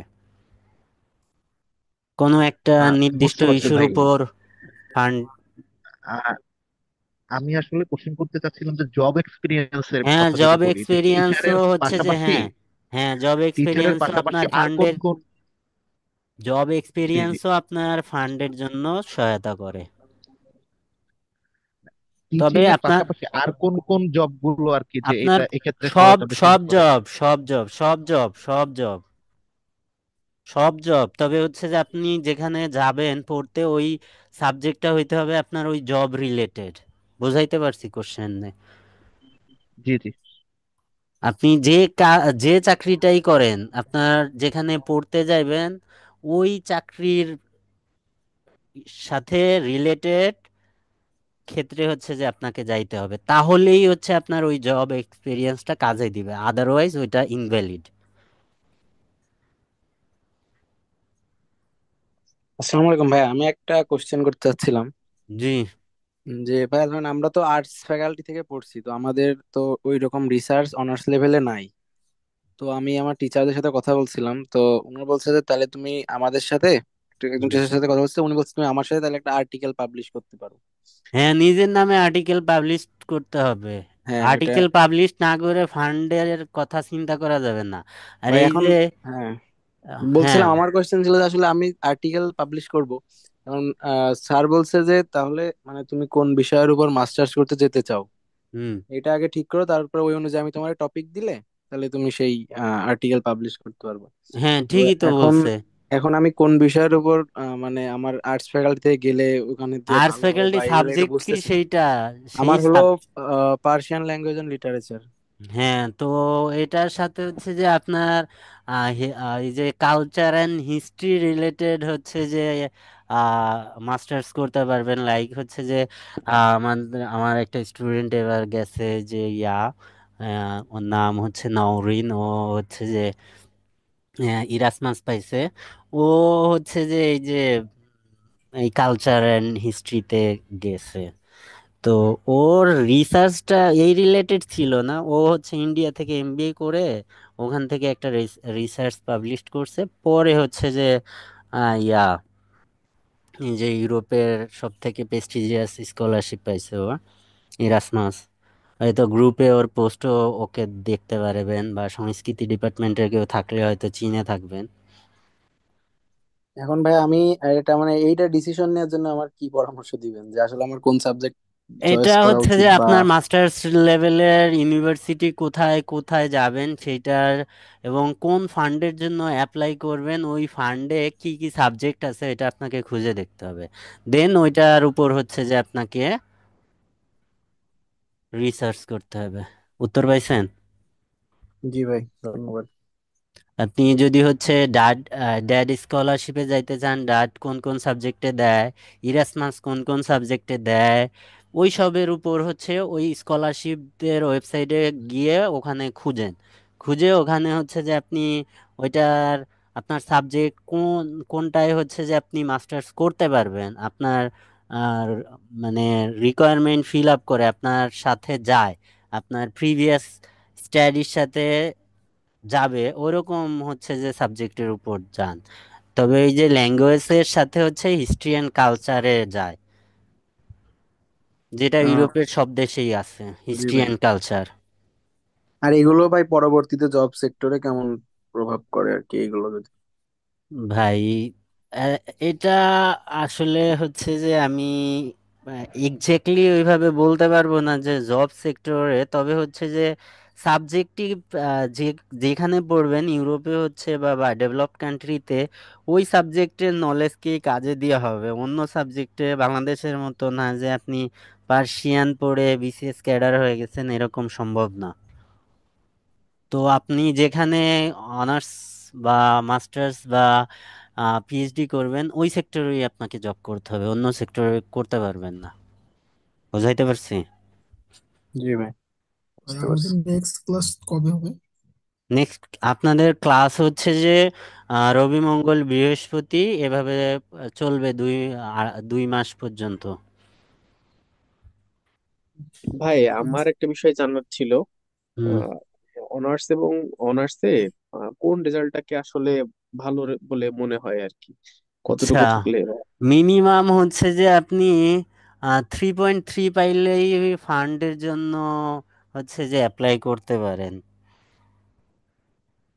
তবে আচ্ছা। সেটার ক্ষেত্রে হচ্ছে যে আপনাকে ওই যে যে সাপোর্টিং যে ইস্যুগুলা ওগুলাকে ভালো করতে হবে। ইভেন 3 পর্যন্ত হচ্ছে যে ফান্ডে খোঁজ করতে পারবেন, তখন ওই যে আপনার সাপোর্টিং জিনিসগুলা ভালো করা লাগবে, স্ট্রং করা লাগবে। আচ্ছা, বুঝতে পারছি। ঠিক আছে ভাই, থ্যাংক ইউ। ভাই এখানে একটা প্রশ্ন ছিল। দাঁড়ান, আমি একটা পড়ি। এই যে এখানে কবরী রেজা ব্রিথ ব্রিথি নাকি, সে হচ্ছে 3.52 অ্যান্ড 3.82। এই সিজিপিএ খারাপ না, মোটামুটি ভালো বলছে। এর কই এর একটু হচ্ছে যে মাইরে নই আমি। কেডা? এই কথা কন দেহি। ভাইয়া আমি শুনেন, আপনারা হচ্ছে যে আমার সবগুলা ছোট ভাই বোন, তো আমি সবাইরে মারতে পারবো, এই লাইসেন্স আছে আমার। সো এটা সবাই জানে যে ভালো রেজাল্ট। ঠিক আছে, এখন হচ্ছে না, যে আপনি মাস্টার্স তো কাউন্ট হয় কিনা ভাই আমি তো জানি না, যদি অনার্সটা করে সেক্ষেত্রে এখন আসলে ওই আপনি সুযোগ। ডাবল মাস্টার্স করতে গেলে ওটা কাউন্ট হবে, বা হচ্ছে যে আপনি রিসার্চ বেস মাস্টার্স করতে যাবেন, আপনি ইয়া করতে যাইতে পারেন, পিএইচডি করতে যাইতে পারেন। আচ্ছা আচ্ছা। ভাই আরেকটা কোশ্চেন ছিল যে যারা ধরেন হিস্ট্রি ডিপার্টমেন্ট বা ইসলামের ইতিহাস ও সংস্কৃতি এই টাইপের ডিপার্টমেন্ট, এখন আমরা এই টাইপের সাবজেক্টের উপরেই যদি মাস্টার্স করতে যেতে হয় ফান্ড রেইজের ক্ষেত্রে যেহেতু সুবিধা হয়, হুম। সেক্ষেত্রে কোন কোন দেশগুলো আসলে প্রেফারেবল আপনি মনে করেন? হচ্ছে যে এই যে যে হিউম্যানিটিস গ্রুপের কথা বললেন, এদের জন্য নর্থ আমেরিকা সব থেকে পারফেক্ট। আর হচ্ছে যে ইউরোপের হচ্ছে যে কয়েকটা স্কলারশিপ আছে, তবে ওই যে ইউরোপের স্কলারশিপ গুলা হচ্ছে যে আপনাকে সব ডকুমেন্ট ছাড়া ফান্ড দেয় না, যেমন সবকিছু পারফেক্ট ছাড়া দিবে না।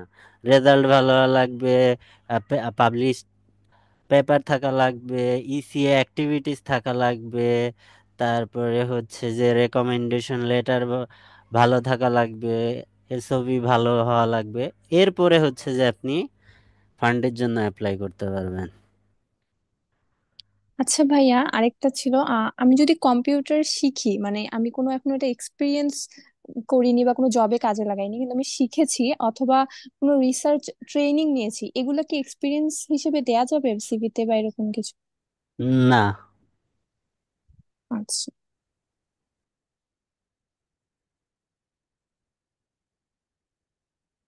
এটা হচ্ছে যে হাসান কোন দেশ ধরবেন 25-এর, সেটা বলেন, আমি অ্যান্সার দিচ্ছি।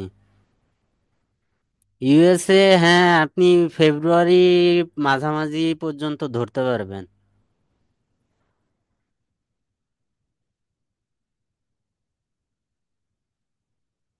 আর কারো কোনো কোশ্চেন? ভাই এদিকে একটা প্রশ্ন ছিল আমার।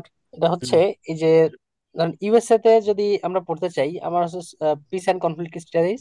হুম। তো এক্ষেত্রে আমি পরবর্তীতে পলিটিক্যাল সায়েন্স বা সোশিওলজি এই টাইপের কোনো একটা সাবজেক্টে মাস্টার্স করতে চাচ্ছি। হ্যাঁ, পারবেন, আর সিজি ফান্ডও থ্রি পাবেন। সিজি 3.3 এরকম আছে। আর আশা করি আইএলটিএস এ 7 তুলতে পারবো। এখন কথা হচ্ছে এই এই এই ক্রাইটেরিয়া দিয়ে আমি এই কোন কেরে কোন শুধু স্কলারশিপে এটা অ্যাপ্লাই করতে দিয়ে পারবো? ফান্ড পাবেন না, এর সাথে জিআরই আর হচ্ছে যে পাবলিকেশন, ইসি আচ্ছা আচ্ছা। অ্যাক্টিভিটিস। আপনার ল্যাঙ্গুয়েজ হচ্ছে এন্ট্রি রিকোয়ারমেন্ট, এটা কোনো ফান্ড রিকোয়ারমেন্ট না। আমি বারবার বলছি, আইএলটিএস কোনো ফান্ড রিকোয়ারমেন্ট না, এটা একটা কান্ট্রিতে এন্ট্রি রিকোয়ারমেন্ট। আপনি ইংলিশ স্পিকিং কান্ট্রিতে যাচ্ছেন, ওদের ওই ক্রাইটেরিয়া, ওইটা এন্ট্রি রিকোয়ারমেন্ট, ওইটা আপনার ফান্ডের সাথে রিলেট না। বুঝাইতে পারছি? আচ্ছা আচ্ছা। জি ভাই, আর এটা ধরেন জিআর আমি দিলাম, কিন্তু এই এই পরিস্থিতিতে মানে ইউএস এর জন্য কোন কোন স্কলারশিপের জন্য আমি অ্যাপ্লাই করতে পারবো, এই এরকম যে কোনো? এরকম অনেকগুলা স্কলারশিপ আছে আমার পেজে, এই রিলেটেড রেগুলার হচ্ছে পোস্ট করা হয়, এবং পোস্ট অলরেডি অনেক করা আছে। ব্রাইট ফান্ড, বা হচ্ছে যে এই যে কি বলে, ইরাসমাস। আমার হচ্ছে যে একটু ভুলে যাওয়ার রোগ আছে, ইনস্ট্যান্ট হচ্ছে যে কোনো জিনিস ভুলে যায়, তো এই রিকল করতে টাইম লাগে, আপনারা হচ্ছে ক্লাস করলে বুঝবেন। সো এত সময় ইরাসমাস নিয়ে কথা বলতেছি, আবার এখন ইরাসমাসকে রিকল করতে পারতেছিলাম না। তো ইরাসমাস এগুলা সবকিছু নিয়ে আমার পেজে হচ্ছে যে লিখা থাকে, পোস্ট করি, বা হচ্ছে যে এছাড়াও আপনি হচ্ছে যে আমাকে ব্যক্তিগতভাবে নক দিয়ে জানতে পারবেন। ইব্রাহিম খলিল, বলেন। জি ভাই, আসসালামু আলাইকুম। আমি হচ্ছে যে এখন অ্যারাবিক ল্যাঙ্গুয়েজে আছি, বুঝছেন? তো হুম। আমি হচ্ছে ইউএসএ যদি আমি যেতে চাই, তাহলে সোসিওলজি কিংবা হচ্ছে যে পলিটিক্যাল সায়েন্স টাইন্স নিয়ে কি পড়তে পারবো কিনা, অথবা হ্যাঁ, আমার জন্য পারবেন। কোনগুলো ভালো হবে? ভাই আপনার অ্যারাবিকের সাথে কি কি সাবজেক্ট আছে? ভাই কোর্সের কথা বলতেছেন? হুম। অ্যারাবিক কোর্স হচ্ছে আমাদের হচ্ছে ইসলামিক ইকোনমিক্স আছে, তারপর হচ্ছে যে আইসিটি আছে, বাংলাদেশ স্টাডিজ আছে, তারপর হচ্ছে ফিলোসফি আছে। হ্যাঁ, তাইলে তো আপনি এসবে করতে পারবেন মাস্টার্স। অর্থাৎ রেগুলার প্রিভিয়াস কোর্স থাকে। হ্যাঁ, প্রিভিয়াস যে কোর্সগুলা থাকে এগুলার ইস্যুতে হচ্ছে যে আপনি মাস্টার্স করতে পারবেন। এটা যে আপনি ডিপার্টমেন্ট ফ্যাক্ট তা না। আচ্ছা, ধন্যবাদ ভাই। ওকে, স্বাগতম ভাই। আর কারো কোনো কোশ্চেন? ভাই আসসালামু আলাইকুম ভাই, আমার আর একটা বিষয় জানার ছিল ভাই। জি, এটা বলেন। হচ্ছে, ভাই আমি যদি ইউএসএ তে যাওয়া চাচ্ছি, তো হুম। উইদাউট স্কলারশিপ, আমার স্কলারশিপ দরকার, স্কলারশিপ ছাড়া যদি আমি যাইতে আমার মানে অ্যামাউন্টটা কত পড়ে যায় ভাই? খরচ হবে 15 থেকে 19 লাখের মতো। ব্যাংকে এক টাকা দেখানো লাগবে 60 লাখের মতো। জি। এখন ভাই হচ্ছে হলো, অনেকে থাকে না যে, মনে করেন আমার আব্বু এমনিতে কোনো ব্যবসা বাণিজ্য করে নাই, এমনি তার বাড়ির জায়গা জমি এইটাই, বাট খুব বেশি কোনদিন ব্যবসা বাণিজ্য করে না, আমার দেখি স্পন্সর করতেছে। তো এইগুলো কেমন ভ্যারি করে এটা মানে ভাই? স্পন্সর ফার্স্ট ব্লাড মিন্স হচ্ছে যে আপনার লিগ্যাল গার্ডিয়ান মিন্স হচ্ছে যে আপনার প্যারেন্টস, ফাদার অর মাদার, যদি এরা জীবিত থাকে এরা স্পন্সর হইতে পারবে। আদারওয়াইজ হচ্ছে যে আপনার ফার্স্ট ব্লাডের ভাই বোন, তবে পিতামাতা বাইচে থাকতে এদের স্পন্সরশিপ ওরকম ভাবে দেখা হয় না। এবং এখন ভাই হচ্ছে হলো, আমার আব্বুর ওইভাবে কোনোদিনও আছে না যে একটা strong bank balance type of দেখাইতে হবে, এরকমের তার কোনোদিন ছিল না, বা তার কোনো ব্যাংক অ্যাকাউন্টই নেই। এখন হচ্ছে লোকে হঠাৎ করে যদি তার ব্যাংকে আমি 50 লাখ টাকা দেখাই দিলাম, কারণ হচ্ছে হুম, আপনার সরাসরি বলে এটা দেখানোর সুযোগ আছে। আমার ভাই হচ্ছিল আপনার রূপালী তো ব্যাংকের সিনিয়র ওই অফিসার। শোনেন, তো ওইটা যেহেতু জি ভাই। দেখানোর সুযোগ আছে, তো ওইটার সোর্সও দেখানোর সুযোগ আছে। হ্যাঁ, হ্যাঁ, এটাই তাইলে এটাই তাইলে আপনার ওইটাই। উত্তর আপনি নিজেও পেয়ে গেছেন। না ভাই, ওইটা হঠাৎ করে এমনি আপনার 50 লাখ হঠাৎ টাকা চলে করে আসলো হঠাৎ কিভাবে? করে জমি ছিল, জমি বেচে দিছি, শেষ। ও আচ্ছা আচ্ছা, এইভাবে এই করে। জি ভাই, আর যদি আমি ইউরোপের দিকে যাইতে চাই, ইউরোপে আপনার ফিনল্যান্ড টিনল্যান্ড ইউরোপের এইদিকে। জন্য স্পন্সর ওরকম ফ্যাক্ট না। হ্যাঁ, ফ্যাক্ট। তবে সেক্ষেত্রে এত ফান্ড দেখানো লাগে না। এটা হচ্ছে যে 25-এর মতো ফান্ড দেখানো লাগে, এবং ডকুমেন্ট গুলা ওইভাবে চেক করে না যেভাবে নর্থ আমেরিকা চেক করে। ইউরোপ ওইভাবে আপনার চেক করে না। আপনার টিন সার্টিফিকেট, এই ইনকাম সোর্স, এগুলা হচ্ছে যে এফবিআই এর মতো হচ্ছে যে ইনভেস্টিগেট করে। কিন্তু ইউরোপে এরা এটা আপনার বাপের টাকা আছে কেমনে আছে ওটা হেরা দেখতে যায় না। ঠিক আছে, আশা করি অ্যান্সার পাইছেন। ভাই ভাই, আর একটা কোশ্চেন ছিল। জি, ভাই, অস্ট্রিয়াতে তো সম্ভবত টিউশন ফিস নাই, যদি ওখানে যেতে হয় আছে তাহলে কিছু খরচ। ইউনিভার্সিটিতে, আছে কিছু ইউনিভার্সিটিতে নাই। এটা হচ্ছে যে আচ্ছা, পাবলিক ডিপেন্ড করে। গুলোতে মনে হয় টিউশন হ্যাঁ, ফিস নাই নাই। অস্ট্রিয়ার। হ্যাঁ, নাই। তো ওখানে যদি ওই যেতে যে হয় যে তাহলে কেমন ওখানে ওই খরচ হবে? আপনার 16 লাখ টাকার মতো এই জমা রাখা লাগে। আচ্ছা, আর ওখান থেকে কি মানে কোনো স্কলারশিপ পাওয়া যায়, যে সব জায়গায় আরে একটা আপনার হচ্ছে ইয়ে যে নাই? আপনি তো ফ্রি, আপনার আবার কি স্কলারশিপ? ওখানে ইউনিভার্সিটিতে ডিপার্টমেন্টে অনেক ফান্ড থাকে, যেমন আপনাদের ইউনিভার্সিটিতে বিভিন্ন ডিপার্টমেন্টে বিভিন্ন স্কলারশিপ দেয় না, ওইরকম ওগুলা খুঁজে খুঁজে বাইর করতে হয়। ঠিক আছে, আচ্ছা, থ্যাংক ইউ ভাই। ওয়েলকাম। আবু সৈয়দ। ভাই আসসালামু আলাইকুম। ওয়ালাইকুম সালাম। একটা কোশ্চেন ছিল যে এর আগে আপনি বলছেন একটু আগে যে আমার সকল ডকুমেন্টে মানে আমার সকল নাম এবং ফাদার্স নাম মাদার্স নেম এগুলো সবকিছু ঠিক আছে, বাট আমার আম্মুর আইডি কার্ড অনুযায়ী একটু ডিফারেন্ট। তো এইটা কি আমার ভিসা আপনার রিজেকশনের ক্ষেত্রে আমার কোনো কারণ হতে আমার পারে কিনা? আপনার সব ডকুমেন্টে ঠিক আছে কিনা সেটা বলেন। জি জি, আমার সব তাইলে আর সকল আর ডকুমেন্টে আর কোনো সবকিছু ঠিক আছে। সমস্যা নাই। আচ্ছা আচ্ছা। না, এখন অনেক সময় দেখা যায় যে ইউরোপের নর্থ দেশগুলোতে ইউরোপের জি দেশে কোনো সমস্যাই করবে না এটা। নর্থ আমেরিকা মানে ইউএসএ যদি করে, ইউএসএ যদি যাইতে চান সেক্ষেত্রে হচ্ছে যে আপনি একটা নোটারি করে এফিডেভিট করে নিতে পারেন, এই পার্সন আর এই পার্সন সেম ব্যক্তি, শেষ। জি, থ্যাংক ইউ ভাই। ওয়েলকাম। ভাই আসসালামু আলাইকুম ভাই। ওয়ালাইকুম সালাম। ভাই আমরা যারা এই ল্যাঙ্গুয়েজ বেস সাবজেক্ট গুলোতে অধ্যয়নরত আছে, এটা যেমন ওদের পালি। জন্য বলছি অ্যান্সার যে হচ্ছে যে আপনারা হিস্ট্রি অ্যান্ড কালচারে পড়তে যাইতে পারবেন। এছাড়াও ভাই সোশ্যোলজি ওগুলা তো সম্ভব না, না? আপনাদের ল্যাঙ্গুয়েজে যদি ওই টাইপের কোর্স আধিক্য থাকে, আমি জি জি জি। এক্স্যাক্টলি জানি না কি কি কোর্স থাকে, তাহলে যাইতে পারবেন। ও, থ্যাংক ইউ ভাই, থ্যাংক ইউ। হ্যাঁ। ভাই আসসালামু আলাইকুম ভাই। ওয়ালাইকুম সালাম। জি ভাই, আমরা হচ্ছে আমার ডিপার্টমেন্ট হচ্ছে Islamic history and culture, but আমি হচ্ছে ওইখানে এই জিওগ্রাফি এন্ড এনভায়রনমেন্ট, তারপর আরে শাহরুখ ইকোনমিক্স খান, আপনি এবং একা পলিটিক্যাল এত সায়েন্স। কোশ্চেন করলে বাকি 100 মানুষ কিভাবে কোশ্চেন ভাই করবে? লাস্ট, এটাই লাস্ট ভাই, এটাই লাস্ট ভাই। হ্যাঁ। ভাই মানে হচ্ছে আমার ওই কোর্স গুলা আমাদের পড়ানো হয়েছে আর কি ভাই। এই, তো আচ্ছা, আমি যে এটা এই হচ্ছে কোর্স। যে আপনি আপনি আমাকে পার্সোনালি হচ্ছে যে আমি হচ্ছে যে আমার মানে ফ্রি শিডিউল বলি। আমি হচ্ছে যে এই যে এরপর থেকে আমার পেইড ব্যাচ গুলো শুরু হবে। কারো যদি আমার সাথে ডিরেক্ট কথা বলতে হয়, তাহলে হচ্ছে যে 11টার পরে আমাকে ডিরেক্ট এসএমএস দিবেন বা কল দিবেন। কল দেওয়ার আগে হচ্ছে যে একটা এসএমএস দিবেন যে ভাই কল দিব কিনা। আচ্ছা এরপরে ভাই। আপনি হচ্ছে যে 11টা থেকে কল দিতে পারবেন এবং যে কোনো ইস্যুতে কোশ্চেন করতে পারবেন। জি ভাই, ঠিক আছে, ঠিক আছে। ধন্যবাদ ভাই। ঠিক এখন আছে, হচ্ছে সালাম যে আলাইকুম।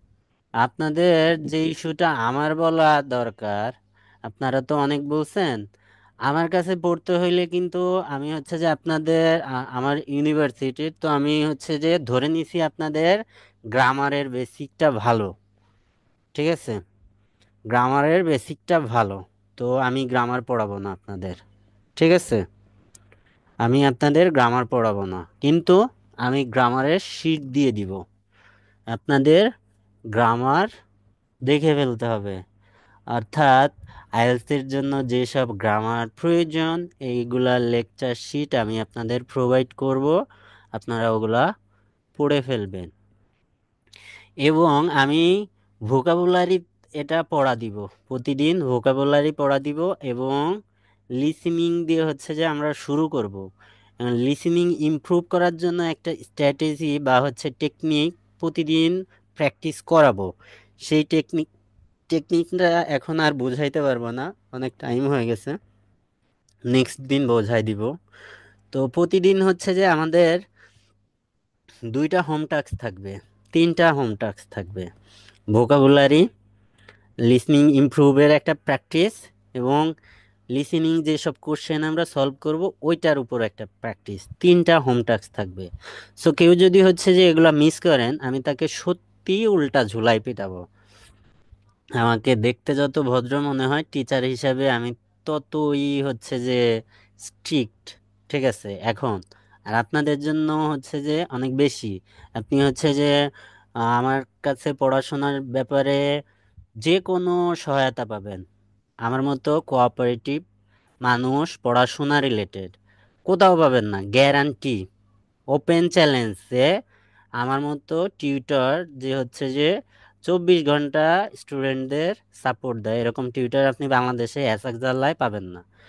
কিন্তু যদি আপনি পড়াশোনা না করেন, আমার মতো খারাপ মানুষ আর হবে না। আমি আপনাকে হল থাকেন যেখানে থাকেন ওখান থেকে ধরে এনে ক্লাস করাবো এবং ক্লাস করাইতে বাধ্য করব, মনে রাখেন।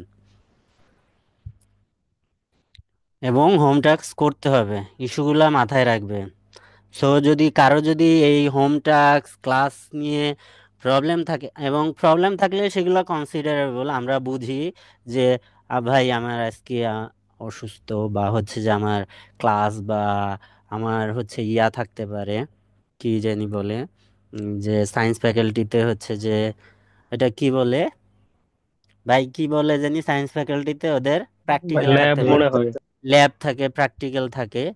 তো এরকম থাকতে পারে, এগুলা কনসিডারেবল। তবে ওইটার ক্ষেত্রে হচ্ছে যে আপনি ক্লাস রেকর্ড দেখে তারপরে পরবর্তী ক্লাসগুলায় জয়েন করবেন। ঠিক আছে, এবং যারা এখানে হচ্ছে যে কন্টিনিউ করবে তারা অবশ্যই ভালো করবে। আমার কথা কেউ যদি শুনে এবং নিয়মিত ক্লাস করে এবং নিয়মিত হোম টাস্কগুলা করে, কেউ হচ্ছে যে সাথে নিচে পাবে না, গ্যারান্টি। আর আমি হচ্ছে যে পেইড ব্যাচ হোক আর আপনাদের এখানে হোক, সবাইকে সেম যত্নে পড়াই।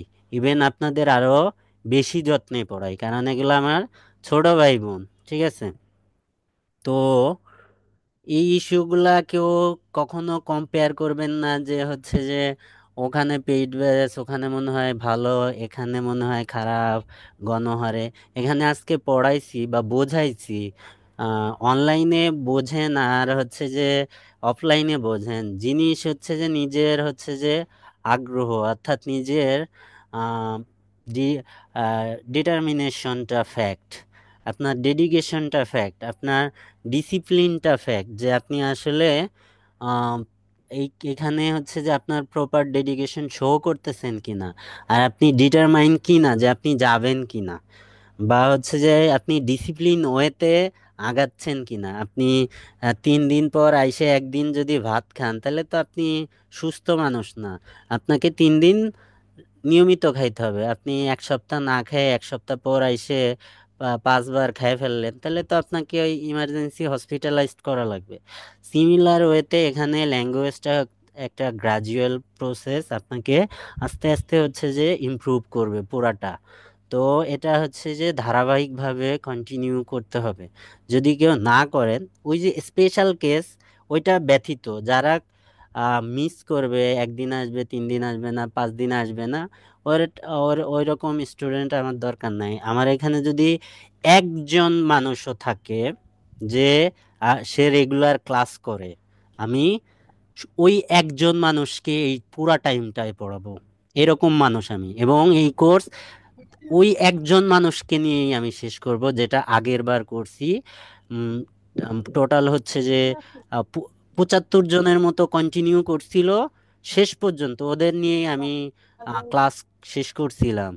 পরে হচ্ছে যে ওর মধ্যে থেকে ওই যে স্কোর বললাম ওরকম ভালো করছে। তো এরকমই হবে। তো যার ভালো লাগবে, অলরেডি দেখেন অনেকে হচ্ছে হুজুকে আসছে আবার লিভ নিচ্ছে, কেউ জয়েন হচ্ছে, কেউ লিভ নিচ্ছে। এখন এখানে হচ্ছে যে ডিপেন্ড করবে যে আপনি কতটা আগ্রহী। আমার দিক থেকে কোনো কমতি পাবেন না, পড়ানো বলেন, সহায়তার দিক থেকে বলেন, কোনো কিছুর ঘাটতি পাবেন না আমার কাছ থেকে।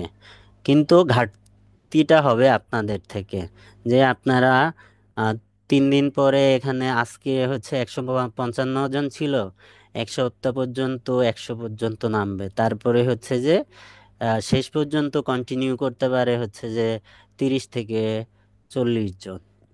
তো যদি যারাই কন্টিনিউ করবে আমি তাদেরই পড়াবো। ঠিক আছে, এটা হচ্ছে যে আমার কথা। যার কারো যদি আমার কথায় খারাপ লাগে সে বলবেন, আমি এরকমই পড়াশোনার ব্যাপারে প্রচণ্ড স্ট্রিক্ট। আর আরেকটা ইস্যু হচ্ছে যে আমি হচ্ছে ক্লাসে পড়ানো ব্যতীত গল্প গুজব করা খুবই অপছন্দ করি। পড়ানো ব্যতীত গল্প গুজব করা আমি খুবই অপছন্দ করি। আমাকে কখনোই দেখবেন না যে আমি গল্প করতেছি। আমি পড়ানোর ক্ষেত্রে পড়ানো, গল্প করার দরকার হইলে আপনাদের ভাই বোন গিয়ে ডাক দেবো, আসো ক্যাম্পাসে, আমি বা হচ্ছে কোনো রেস্টুরেন্টে দাওয়াত দেবো, সবাইকে আসেন খাওয়াই দেই আপনাকে, তখন গল্প করব। ঠিক আছে, এর মধ্যে আজকেই রেজাল্টটা দেখে ফেললেন। আপনাদের হচ্ছে যে অলরেডি হচ্ছে যে 600, কিন্তু 600 দেখে আমি জুম ইনক্রিজ করছি। প্রতি মাসে আমার এক্সট্রা চার্জ দেওয়া লাগবে $25। তো সেইটার জন্য আপনাদের জন্যই নিছি। আমি 500 ইনক্রিজ না করে 300 ইনক্রিজ করতে পারতাম, দেখছেন, এরকমই। ব্যাপার না, এটা এটা থাকবেই, এটা আমি জানি। এটা আমার যে প্রথম এটা তা না, আমার এক্সপিরিয়েন্স আছে। আপনাদের হয়তো এক্সপিরিয়েন্স নাই যে এত কম হইলো, আবার এর থেকে কম। আমি আগেই বলে দিচ্ছি, এই যে যে আজকে যত দেখছেন এর থেকেও অনেক কমে যাবে। সো যাদের হচ্ছে যে আগ্রহ থাকবে তারা থাকেন, দেখবেন যে আস্তে আস্তে কমে যাবে। সো ফ্যাসিলিটি আপনারা আরো বেশি পাবেন তখন, এবং ওইগুলাকে আমি নাম ধরেই চিনে যাব। ঠিক আছে, আর কারো কোনো কোশ্চেন থাকলে জিজ্ঞেস করেন। ভাই আছে একটা। জি করেন। ভাই আমি আবু সাইদ, আমি বিজনেস স্টাডিজ ব্যাকগ্রাউন্ডের, মেজর হচ্ছিল অ্যাকাউন্টিং এ। ভাই হ্যাঁ আমার ঠিক। জন্য ইউরোপের কোন দেশগুলা ভালো হইতে পারে, যেগুলোর শুনেন, ধরেন এমবিএ এমবিএ কোথাও ফ্রি না, আমি আগেই বলে দিছি, এমবিএ কোথাও ফ্রি না। এমবিএ কোথাও ফ্রি না, আপনি বিজনেস রিলেটেড মাস্টার্স করতে পারবেন এবং ফান্ড পাবেন, ওই যে ফান্ডের ওই ক্রাইটেরিয়াগুলা মেনটেন করে ফান্ড পাবেন। তো এখন ভাই ওই ইউরোপে ওই- আপনি কোন ইয়ারে জি ভাই আছেন? বলেন। ভাই শেষ, এখন শুধু থিসিসটা চলতেছে, থিসিস শেষ হলে অনার্স শেষ হয়ে হ্যাঁ, যাবে। থিসিস ওই গড়ে হরিফ বলে থিসিস করেন না, থিসিস পাবলিশ করার চেষ্টা করেন। আচ্ছা, ঠিক আছে ভাই। আমরা থিসিস কেমনে করে পোলাপান আমি জানি তো। সো ওইভাবে থিসিস করেন না, থিসিসটাকে গুরুত্ব সহকারে থিসিস করেন এবং ওটাকে পাবলিশ করার চেষ্টা করেন। এগুলা সম্পদ ভাই, আমাদের যেভাবে থিসিস করানো হয় আর যেভাবে আমরা সাবমিট করি, এটা আসলে কোনো থিসিসের মধ্যেই পড়ে না হুম, জি। ভাই ভাই। ভাই আমি একটা কোশ্চেন করতে চাচ্ছি, সেটা হচ্ছে জব পারপাসে যদি কেউ জিটি দিয়ে আর কি অস্ট্রেলিয়া যায়, তো হুম। ওইখানে যাওয়ার পরে সে কি ওইখানে মাস্টার্স বা সেকেন্ড মাস্টার্স বা পিএইচডি করতে পারবে? এটা কি পসিবল? না, পসিবল না। মানে কোনো সুযোগ নাই এখানে আর সেকেন্ড মাস্টার্স করার? না, আপনাকে ওখানে এক্সাম দিয়ে তারপরে পরীক্ষা দিতে হবে, মানে এনরোল হইতে হবে। মানে এক্সাম দিয়ে মানে কিসের জন্য? আপনি হচ্ছে যে ওখানে পরবর্তীতে হচ্ছে যে মাস্টার্স করতে পারবেন যখন হচ্ছে যে পিআর পেয়ে যাবেন, তারপরে, তার আগে আর না। কারণ আপনি হচ্ছে ওয়ার্ক ভিসায় গেছেন, আপনি মাস্টার্স করতে পারবেন না। আর মাস্টার্স করতে হইলে আপনাকে ফাউন্ডেশন কোর্স করে নিতে হবে, এবং যে ফাউন্ডেশন কোর্স করতে আপনার অলমোস্ট 20 লাখ টাকা লাগবে। এটা ফাউন্ডেশন কোর্স করতে 20 লাখ টাকা লাগবে? মাস্টার্স এর ওই মানে ওইটা বাদ দিয়ে 20 লাখ উম, টাকা আলাদা লাগবে? জি। ও, আচ্ছা আচ্ছা। তো তাহলে আইএলস এর কস্টটা কত হলো দাঁড়ালো? 20,25,000। 20,25,000। ঠিক আছে, আপনার যদি ওইরকম ইচ্ছা থাকে আপনি একটা আইএলস, দুইটা আইএলস করে যান। ঠিক আছে, এটা একাডেমিক, একটা জিটি করে যান। আমার এক দোস্ত তো এ, 1 মাসের মধ্যে হচ্ছে যে 5টা আইএলস দিছিল। 1 মাসে, 1 মাস, 1 সপ্তাহে, মাসে তো 4টা আইএলস। তোর হচ্ছে ইমার্জেন্সি হচ্ছে যে ওর যাইতেই হবে, তো আমার কাছে এসে আমার বাসায় 1 সপ্তাহ থাকলো। 1 সপ্তাহে হচ্ছে যে আমার যতটুকু পসিবল ওতে আমি ওকে শেখানোর চেষ্টা করলাম, এবং ও হচ্ছে যে তখন হচ্ছে যে 20,000 টাকা করে রেজিস্ট্রেশন ফি ছিল। তো হচ্ছে যে চার পাঁচ পাঁচ 20 দিয়ে হচ্ছে যে 1 লাখ টাকা দিয়ে রেজিস্ট্রেশন করলো, 5টা ডেট, যে কোনো একদিন তো লাগেই যাবে। তো জি। পঞ্চম দিনে যে ওর আসলেই লাগে গেছে, পরে ও বউ নিয়ে ইউকেতে চলে গেছে। ও, ঠিক আছে। না আমি বলতে চাচ্ছি মানে ওইখানে চাকরির জন্য গিয়ে আর কি জিটি দিয়ে আর কি, তো ওইখানে গিয়ে মাস্টার্স করা তো যাবে না আর কি, আমি এটা যাবে না জানতে চাই। ভাই, যাবে না। আচ্ছা আচ্ছা আচ্ছা, ঠিক আছে ভাই, থ্যাংক ইউ। ওয়েলকাম। বা স্কলারশিপ ছাড়া ইউরোপে যেতে ভাই কেমন খরচ হতে পারে? এটা কান্ট্রি টু কান্ট্রি ভ্যারি করে। 4 লাখ টাকা, 5 লাখ টাকাতে শুরু করে 15-20 লাখ পর্যন্ত যায়। যেমন ভাই ডেনমার্ক, সুইডেন, ফিনল্যান্ড ডেনমার্কে এইদিকে। হচ্ছে যে গার্লফ্রেন্ড নিয়ে গেলে হচ্ছে যে দুইজন গেলে 16 লাখ টাকা লাগে, সিঙ্গেলে গেলে 12 লাখ টাকা লাগে। ওই ফিনল্যান্ড, সুইডেন এইদিকেও কি এরকমই? ওরকমই। সুইডেনে এখন একটু জব ক্রাইসিস। না, ফিনল্যান্ডে, সুইডেনে যাইতে পারো। জার্মানি বা এদিকে? জার্মানিতে হচ্ছে যে ডেট নিয়ে রাখা লাগবে, আগে থেকেই বলে দেই, যাদের টার্গেট জার্মানি তারা ডেট নিয়ে রাখবেন পাসপোর্ট দিয়ে। এবং জার্মানিতে হচ্ছে যে আপনার ব্লক অ্যাকাউন্টে 16,80,000 টাকার মতো রাখা লাগে। এটা কি ভাই মানে টিউশন ফি ছাড়া আর কি রাখতে হবে? টিউশন ফি আমার নাই, কাছে টিউশন ফি নাই। নাই আপনার মানে টিউশন যাওয়া ফি। আসা খরচ টরচ এগুলো বাদ দিয়ে আরো 16,80,000? যাওয়া আসা খরচ বাদ দিয়ে 80 লাখ, সরি 16,85,000 টাকা, ওইটা হচ্ছে ফ্রিজ করে রাখবে। 1 বছর পর থেকে আপনাকে ফেরত দিবে, ওইটা একটা ইস্যু। আর হচ্ছে যে টিউশন ফি নাই, কিন্তু হচ্ছে যে কিছু কস্ট আছে জার্মানিতে। ঠিক আছে, যেমন পরীক্ষার ফি। টিউশন ফি মিন্স হচ্ছে যে আপনার বেতনটা নাই, কিন্তু আপনার অন্যান্য আনুষঙ্গিক কিছু খরচ আছে, ঠিক আছে, যেটা দিয়া লাগে। ভাই জার্মানি নিয়ে আরেকটা কোশ্চেন ছিল। জি বলেন। ভাই জার্মানিতে তো ওদের এম্বাসি দেখলাম 2025 থেকে ভিএফএস কে দায়িত্ব দিবে ওইটা নাকি, তখন এই ভিসা প্রসেসিংটা কুইক হবে। তো আমার এখনো অ্যাপ্লাই করা হয় নাই। আমি কি হচ্ছে এটার জন্য ওয়েট ভাই করব ভাই নাকি হচ্ছে যদি এখন? দায়িত্ব দেয় এটা ফিউচার টেন্স, আনসার্টেন, এটা আনসার্টেন না, কিন্তু আপনি এখন ডেট নিবেন এটা সার্টেন। এখন জি আপনার লজিকে কোনটা বলে? আমি জানতাম না এটা আনসার্টেন। আমি মানে ভাবছি এটা অথেন্টিক নিউজ। ভাই আর ওই যে আপনার ডেনমার্ক ফিনল্যান্ড বা সুইডেন যেগুলো বললাম ওদিকেও কি ব্লক অ্যাকাউন্টে কত টাকা না, দেখানো লাগে বা লাগে না? ডেনমার্কে কোনো ব্যাংক দেখানো লাগে না। সুইডেনে হচ্ছে যে 1 বছরের কস্ট দেখানো লাগে। ওটা কত ভাই? এটা 25-এর মতো দেখাইলে ভালো হয়, ভিসা পাইতে সহায়তা করে। সুইডেন, ডেনমার্ক, ভাই ফিনল্যান্ডের যে ইস্যুটা হচ্ছে ওখানে ইউনিভার্সিটি আপনাকে একসেপ্ট করলে এম্বাসি আপনাকে ভিসা দিয়ে দিবে।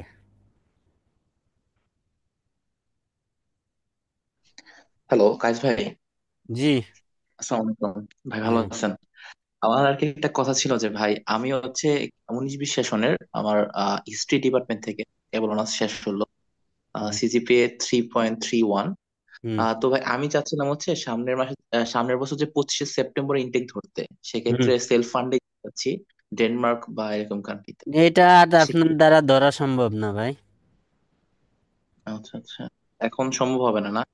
15 তারিখে হচ্ছে যে অ্যাপ্লাই লাস্ট ডেট, জানুয়ারির। এখন জি। আপনার তো শেষই হয়নি পড়া, আপনি যাবেন কেমনে? না আমার অনার্স শেষ হয়েছে ভাই, অনার্স শেষ হয়েছে, মাস্টার্সের জন্য এখন যাবো। আপনি জি। আপনার প্রিপারেশন কোন লেভেলে আছে, প্রফিসিয়েন্সি লেভেল কোথায় আছে ইংলিশের? আপনার প্রফিসিয়েন্সি লেভেল হচ্ছে যে যদি ভালো থাকে তাহলে হচ্ছে যে জি। আপনি 1 মাস পড়েও যাইতে পারবেন। রিসেন্টলি ধরেন সবাই তো আমার ইউনিভার্সিটির ছোট ভাই, সবাই এখানে ছোট ভাই বোন।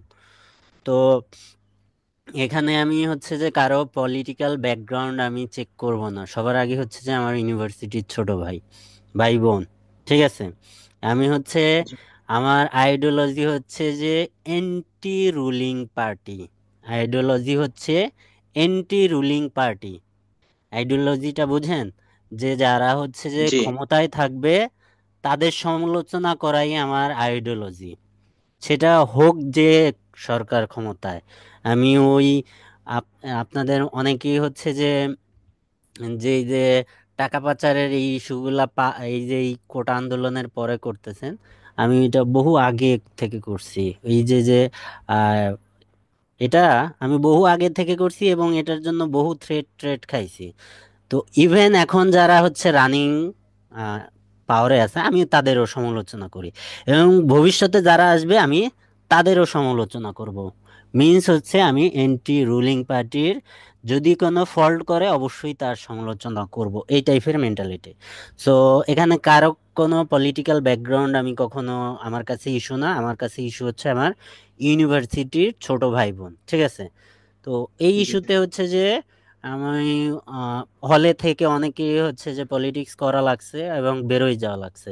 এরকম অনেক মানুষ কি হচ্ছে যে আমি আইএলসে দ্রুত করায় পাঠাই দিছি। তো এরকম ইস্যু যদি হয় যে আপনি দ্রুত করতে পারবেন, তাহলে হচ্ছে যে আপনি জানুয়ারির 15 তারিখের মধ্যে হচ্ছে যে আপনাকে পরীক্ষা দিতে হবে। মিন্স হচ্ছে আপনাকে ডিসেম্বরের শেষ সপ্তাহে পরীক্ষা দিতে হবে, 1 মাসের প্রিপারেশনে যদি 25শে সেপ্টেম্বর ধরতে হয়।